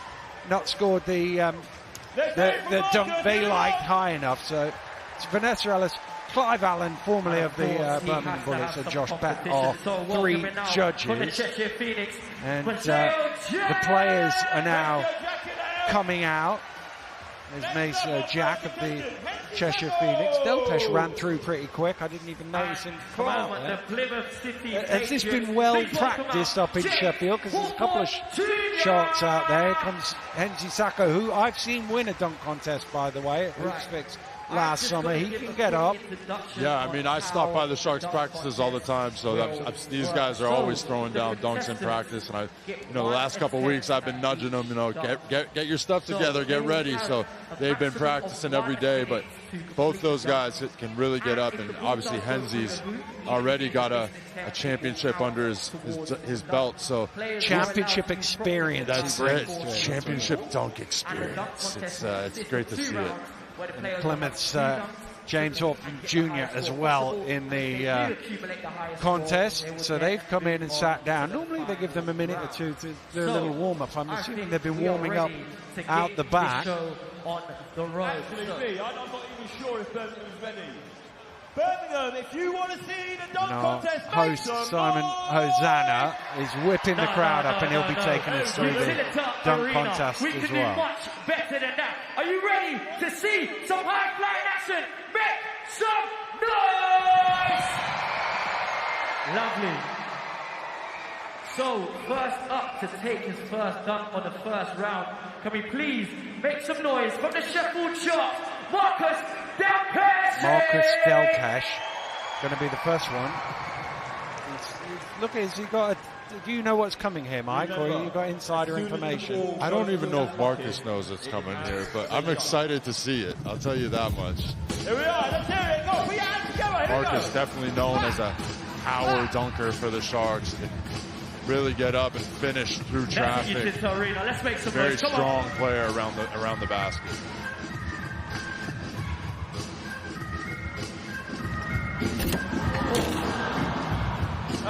trying the 360 to ease himself in. Hey, it's a classic, Dan. You know, the old 360, two hands.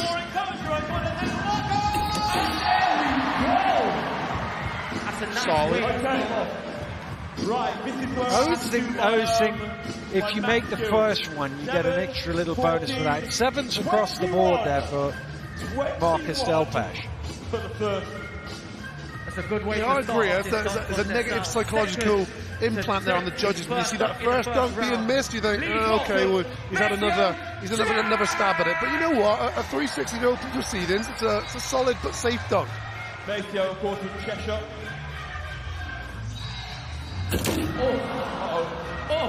Bit of a rim check. It's cold in the arena. It's cold in the arena. It's dark. Dunk competition, huh? Let's hear it from Maceo.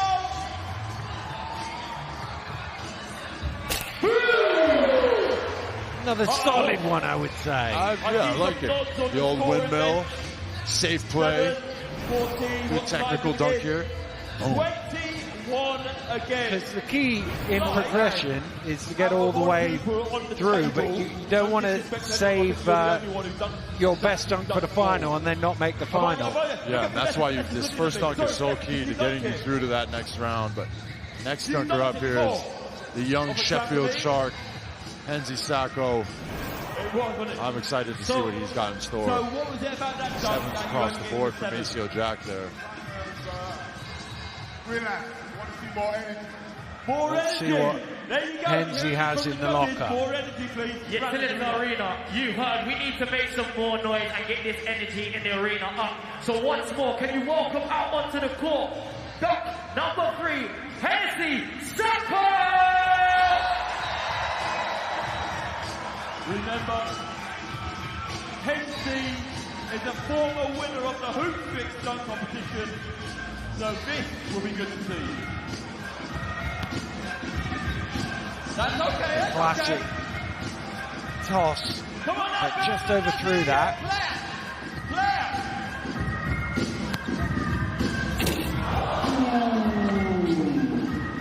Well, I think that'll get a better score if he pulls it off than the other two. I mean, that is an impressive dunk there.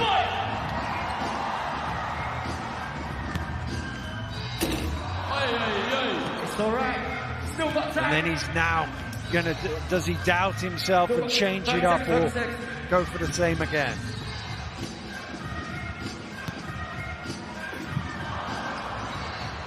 He's going to be running out of time. One more go. Come on, let's get behind it. We can let's arena. Come on. Let's make some noise, Nancy.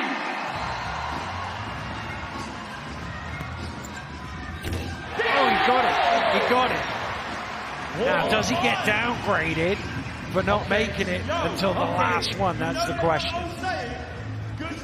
I think you should get some more persistence points there. That's really easy to just quit after your second or third attempt, but the young fella stayed with it and clean dunk. That was a great dunk there. I think he got 8s across the board, so pretty solid score, but good opener dunk there for Henzi. I think that will lock him into the next round.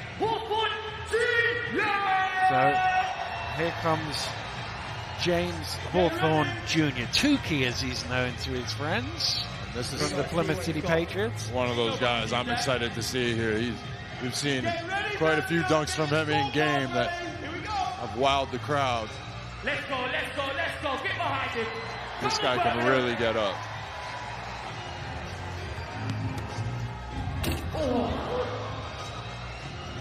Went for the 3-6. I think he kind of lost his bearings there. That's why he missed the dunk. That's nice, though. Love it. Okay. One of those ones where unless you've tried a 360 yourself, you don't appreciate the difficulty of it. He spins all the way around, but then finishes it with the other hand, which is really difficult to do. Yeah. He gets a 9 from Clyde there. There you go. That'll lock him in the next round. But here you see the speed, the agility, but then also the power on the finish. Great dunk from Hawthorne Jr. So once more, please welcome back onto the court, Marcus Delpesh. So 26 for him. That makes him the leader. Marcus Delpesh, who got 21 in the first round. It's going to need something good here. He's pulled somebody out. He's pulled out Sharks cameraman Chris Scattergood here. Chris really needs his camera there to take a picture. Chris while should he's be been filming, dunked over. really. That's why we brought Chris to film this. Conversation for you to have Monday morning back in the office, Mike. Yeah. Thanks for letting us know, Marcus. You can't try this at home. Here we go. Come on, let's go. Oh! How tall is Chris? Give us some context here. I'll probably say Chris is about 5'8", 5'9", something like that. So that is not an easy feat. The most impressive thing was that was off 2 feet. A 2-foot jump over somebody is extremely impressive. I mean, the good news all round for Sheffield Sharks there, the successful dunk for Del Pesh, and the cameraman is still living and working. And a little kick at the end there. Hey, might be a gotta bruise. keep him honest, right? Keep him in check. 28 points in total, so he has 49. That's a good bar to set for everybody to follow.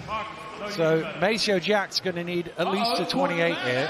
I just need to get a quick insight. So basically, a second dunk coming up. What are we saying? What are we looking for? You guys about to find out. Let me show you. A man of little words. You heard the man. Utilitarian. Can we make some noise, please? Maceo Jack, the Cheshire Phoenix there. He's had some extremely athletic plays coming into the team this season. It's up. Oh my, what's the reverse? Okay. What are you thinking on that, Mike? That's the old double pump reverse there. It's, did he bring it down far enough for you? 16, 24. I thought it was solid. I've seen it done better, but I thought it was a solid dunk. Not sure if it's enough to get him through to the next round. Well, it gives him 24 in this round, which is 45 overall. So he's going to need the next two to not perform as well if he is going to get in. Here's Hensi Sacco, who had 23 in round one. So he needs at least 26 to tie with his teammate Marcus Del Pesh. We need to make sure the props are okay. We need to make sure the basketball is good enough. I still bring somebody out. Oh, he's pulling people out of the crowd here. He's got this one planned. This is about Love to be to see it. He brought the boys through. a dunk and a half. Lining them up. I can't take it. They don't look quite as keen there, do they, as they make their way out onto court? Little teammate rivalry here. You know, I can jump over one guy. Well, I can jump over I'm three. so intrigued to see what he has coming up. Well, if he pulls this off, it's the 30 here, isn't it, really? I'd like to see it. And of course, as Simon said earlier, if you didn't know, Hensi is already the winner of the Hoops Fix dunk contest, and is now trying to get his hands. I hope they have insurance. Can we make some noise?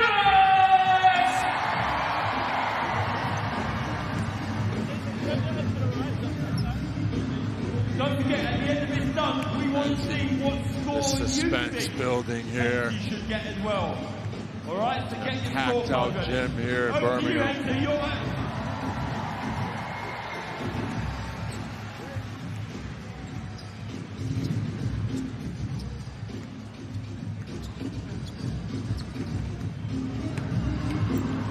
Oh my! Wow, he's leapfrogged all three of them, and he was high enough above the rim to dunk it down. The judges like it. Oh, they love it. There you go. 3 10s in a row, and he deserved it on that one. So he now has 53. That will put him in the final. But incredible athleticism to go over 3 of them. Over 3 people and connecting with it on that first attempt there. Perfect score deservedly on that dunk. I need to see the So footage.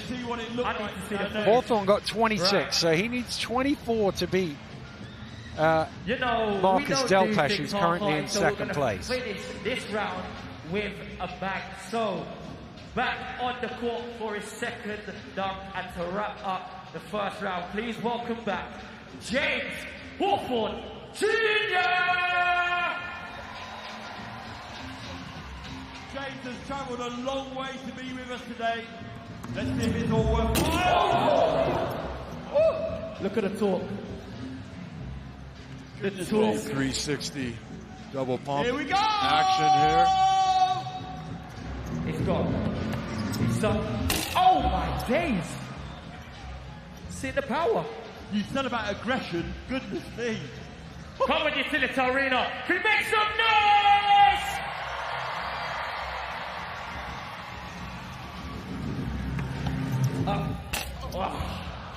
It's all right. I mean, the problem is the more and more you do it to, you lose a little bit more explosiveness from the legs. Got it in the end. Is it enough to get him in the final? You've got to take into consideration the aggression on that one. Yeah. Look at the court That's side. an I see it. impressive dunk there. 17, 24. Do the missed attempts leading up to it. Hurt him in the end. We're now going to tally up the score. Well, my math says it is enough because he got a 25 there and he has 51. So I'm making Zacco and Hawthorne as our number 1 and 2. But we'll make sure they will do the official counting.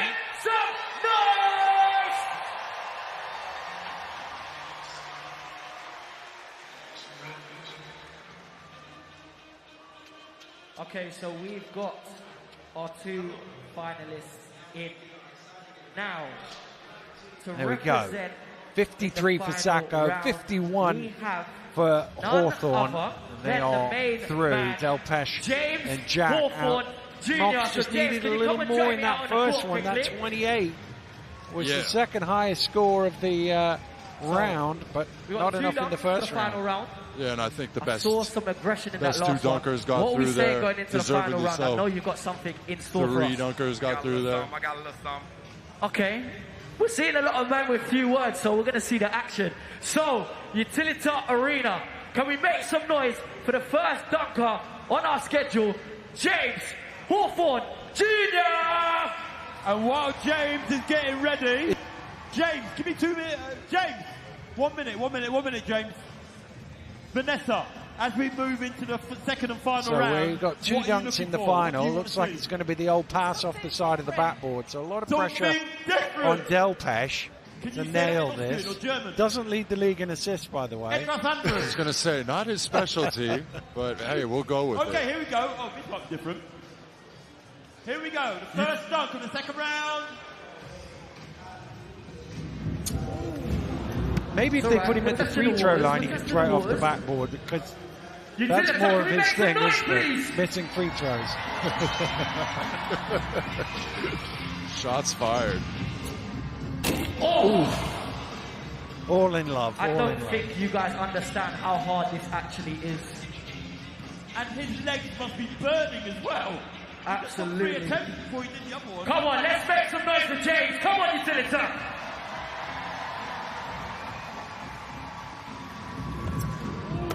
He needs Dusha, doesn't he? He needs his teammate to be throwing. That would have been ideal. Avisha Dusha having a great season this year. Right. Like you said earlier, and every attempt here, the legs get a little bit heavier. It's a little bit harder to finish out these dunks. It's okay. Here we go. It's alright, so we've got one more try, James, one more try. Utility, can we make He some didn't noise? manage to pull it off, so whatever the lowest score. Oh no, he's going to change it up. He's just going to get 1 dunk in for a score here. Let's see what he's got. Here we go, come on, James.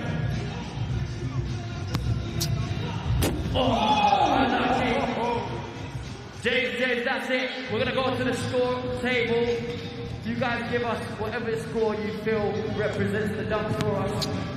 That's all right. James, we're done. He's had enough goes now. He's run out of time. And that could scupper his chances of winning because he's going to get, I think they're looking for the lowest number on the board there. Clive giving him a 4. Generous 4 there from Clive Allen. I think this might open up the door here for...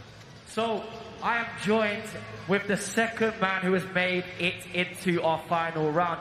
I'm here with the person who won the Hoops Fix dunk contest, but now you're in this one. Hensey, what are we saying for the final round? I don't even know. I can't. I'm just gonna freestyle. I'll be right. Freestyle. I like the sounds of it. Utilita, can you make some noise for Hensey, please? He says he's going to freestyle it, but he pulled somebody out of the crowd last time. That's not freestyling, that's pre-planning that. Talking to the crowd, talking to his boys. And he's pulling somebody out of the crowd again. So I think he's Who we got? underselling his pitch here. I mean, it still could be freestyle, right? I mean, comedians point people out of the crowd and then make fun of them, and maybe Hensey Sackle just got a good vibe from someone in the crowd. He's like, you know what? You look like you'd be a really good participant. He did not ask Del Pes to be part of his program.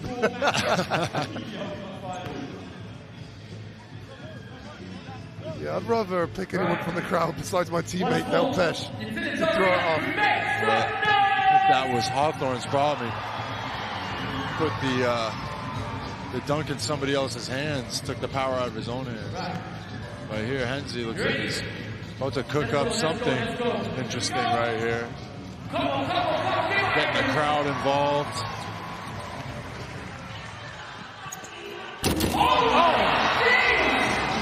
I think he might have just won there.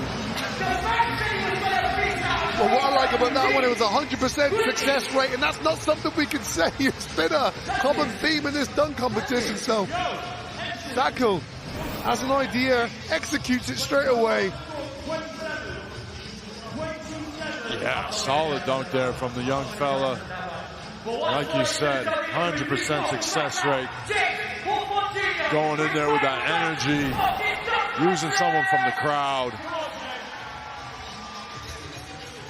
Well, I think Hawthorne needs 40 out of 30 here if he's going to win. Oh, Larry the Lion is involved. Larry, I see you to get on the court. Always finds a way to get on the court. Or is it? He's running off now. It needs you. Come on, can we make some noise? Into the arena for Larry. He's going to go over Larry the Lion. Goodness me. Larry the Lion's like 7 feet tall, isn't he? And of course, both of these guys There's a lot of Larry to get over. He's built like a center. Down in the southwest. I think Larry's wanting a charge there. Don't worry, Larry, that wasn't you. I just realised they both got locks. They both got dreadlocks. Come on, let's get behind it, ladies and gentlemen, boys and girls. Come on. Oh, he did it. Okay. It all seems scary for Larry. He's okay, folks. He's okay. Judges. 9, 18. Oh, 28. 28. The last dunk of the contest. 28. Hensey. I think that's a push-off. Offensive foul, wave off the score. Definitely clipped him there. Hensey needs 12 points to win this dunk gonna have to go contest. see the That's what physio I've after just been this. informed. Masseuse So, for Utilita Larry the Lion. Arena for the final dunk Basically of anything this here from Hensey's going to win. contest. Can He you just needs please 11. make some noise But you for want to Hensey crown it in Sackle? style, so I'm sure he'll have something good up his sleeve.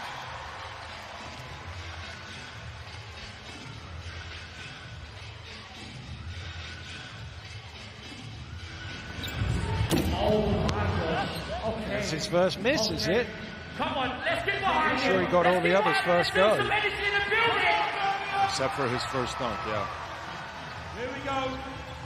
I can see Sandy there in the crowd. Oh. It's all right, we're still good, we're still good, we're still good. It's just opening the door of opportunity here. Well. The power. Come on. Twist and turns in this dunk competition. Nice. You keep going through the rounds, you get a little tired. I have confidence in the young fella here. Come on, Hensey.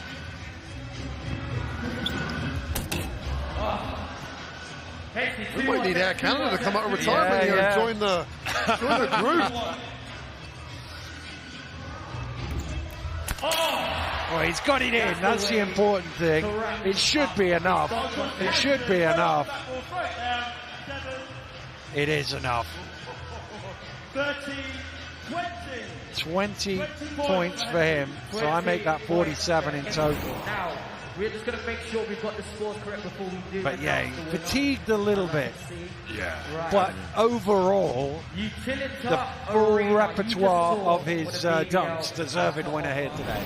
Yeah, I feel like he's come out and put on a show and had a good different varying degrees of dunks there. Okay, we're going to get Clyde. Really, James Hawthorne Jr. lost it on not being able to get that one off. If he pulled that one off the side of the board, but he couldn't quite get the pass.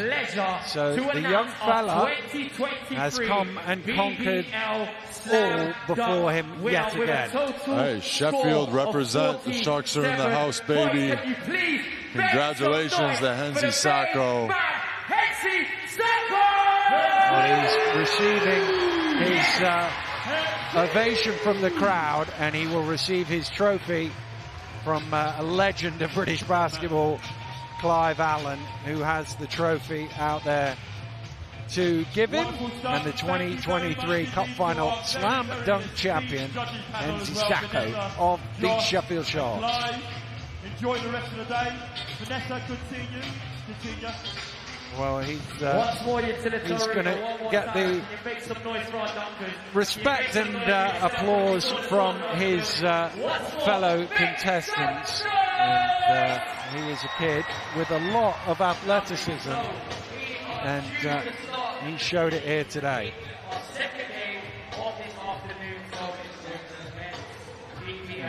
I think he's going over to give it to his friends there who helped him out. They at least get a team group shot with the trophy. Let's go back to Nat and Kieran.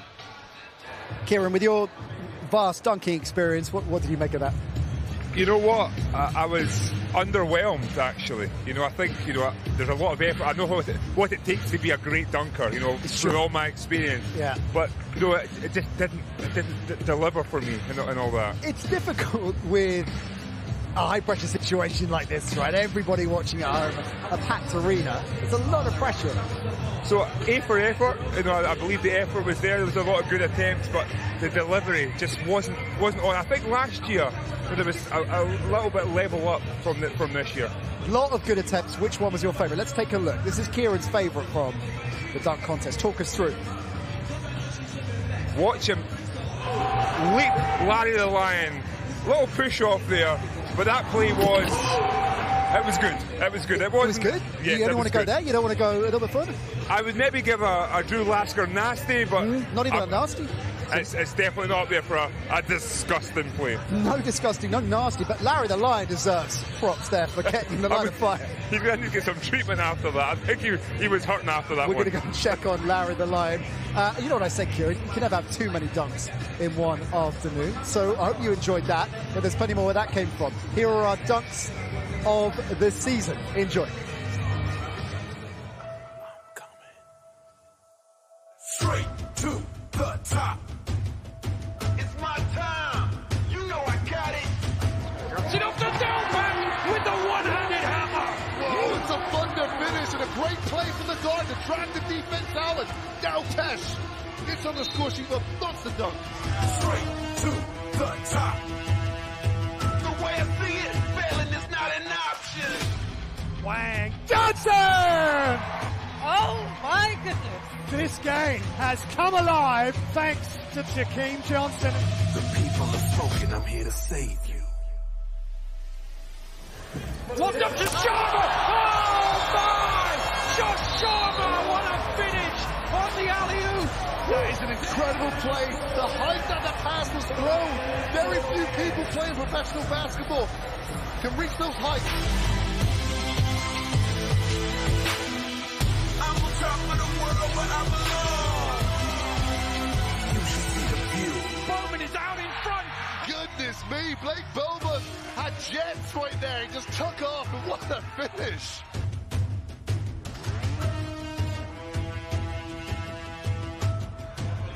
Giants have a 4-on-1 as Dirk Williams looks to slam that and says, somebody jump. 1 dribble, 2 dribbles, and then he's up there. The people are spoken, I'm here to save. Here's Miller. Screen comes from Delpech. Lobbed up to Delpech with the alley-oop. And Mike Miller, the only person in the gym that was getting that was Malcolm Delpech. I was born to be the best, so that's what I am. Now his first year as a pro as Green spins in the lane and William Lee jams it in with the putback slam.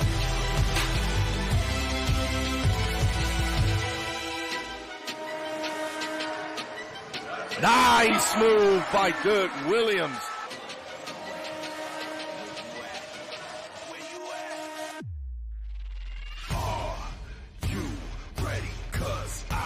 Soko right down the middle for the crush, and well, what a start for the Lions.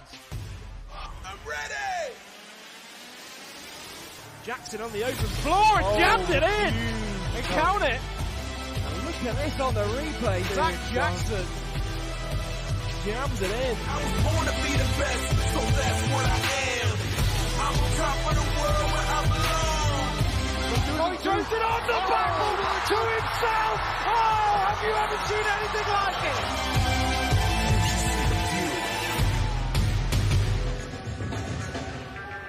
Those were our dunks of the season so far. So we didn't get an Achara disgusting with our halftime dunk competition. What about that? That's more like it. You know, there was so many in that, but that Taj Green play at the end, off the backboard, that was disgusting. It is, I mean, it deserves at least one of those. I think you've already dropped it twice this season. I'm sure we'll be seeing that once again before the season is done. Now, let's start turning our attention to the second game of the afternoon. The men's BBL Cup Final. Taking personal interest out of it for just a moment, Kieran. This is the final that most of us wanted to see. Yeah, definitely. You know, Riders, they from a team perspective, always well structured, know how to deliver on the big stage, and then the London Lions are just flying at this moment in time. The level of play that they have, I'm really interested to see how the Riders respond. It's interesting when you look at the matchup, the Riders treble winners, the reigning cup holders, but they're quite heavy underdogs coming into today's game. Rob Paternoster, their coach, has said that all the pressure is on London. Do you agree with him? I totally agree, and I think from an underdog perspective, I think Rob Paternoster will use that as motivation for his players, because they have the belief, they genuinely believe that they can produce. It's just finding a way to do it when it counts. Now, you've been in situations like this, big games, packed arena, high pressure. How do you start preparing when you're, half an hour away from tip-off? I always try to keep it simple, stick to the focus, ensuring that you're doing it, your own routine. You have your own routine, you have your own level to kind of play. When you step up into it, it's business as usual. Don't get too carried away with the crowd, don't get fixated on what next, just live on the moment. Just playing in an arena of this size, with this kind of crowd, how does that differ for the players? We're seeing them coming out through the tunnel, getting ready to come out on court and soak this up. How does that differ from the everyday experience they have as a player? It's the spectacle. This is a massive event. It changes, it's out of the ordinary. But for me, my mindset was always fixating on there's people who've paid good money, people on TV wanting to watch us. Let's give it our absolute all. London are a team that are constantly referred to as an all-star roster, an all-star lineup. They've brought in players like Sam Decker, an ex-NBA star, Costa Koufos similarly, big-time players that we probably wouldn't have seen playing in the BBL a few years ago. How significant is it that London are attracting players like this to play here in the BBL? Oh, it's a promising sign because it shows of the ambition and the level that they want to be playing at. But the next thing is making the awareness. There's more people. We're live on TV right now. Finding a way to make sure that these players stay here. It's not just a short-term fix. London, with a deep roster, a deeper roster than Leicester, the deepest in the BBL, have a huge amount to contend with because they want to win everything. They're battling on all fronts, top of the league, obviously here in the Cup Final, still in the trophy. The playoffs, we expect them to be a high seed, if not the #1 seed, and then Europe as well, where going great guns. That's a huge amount of battles to be fighting.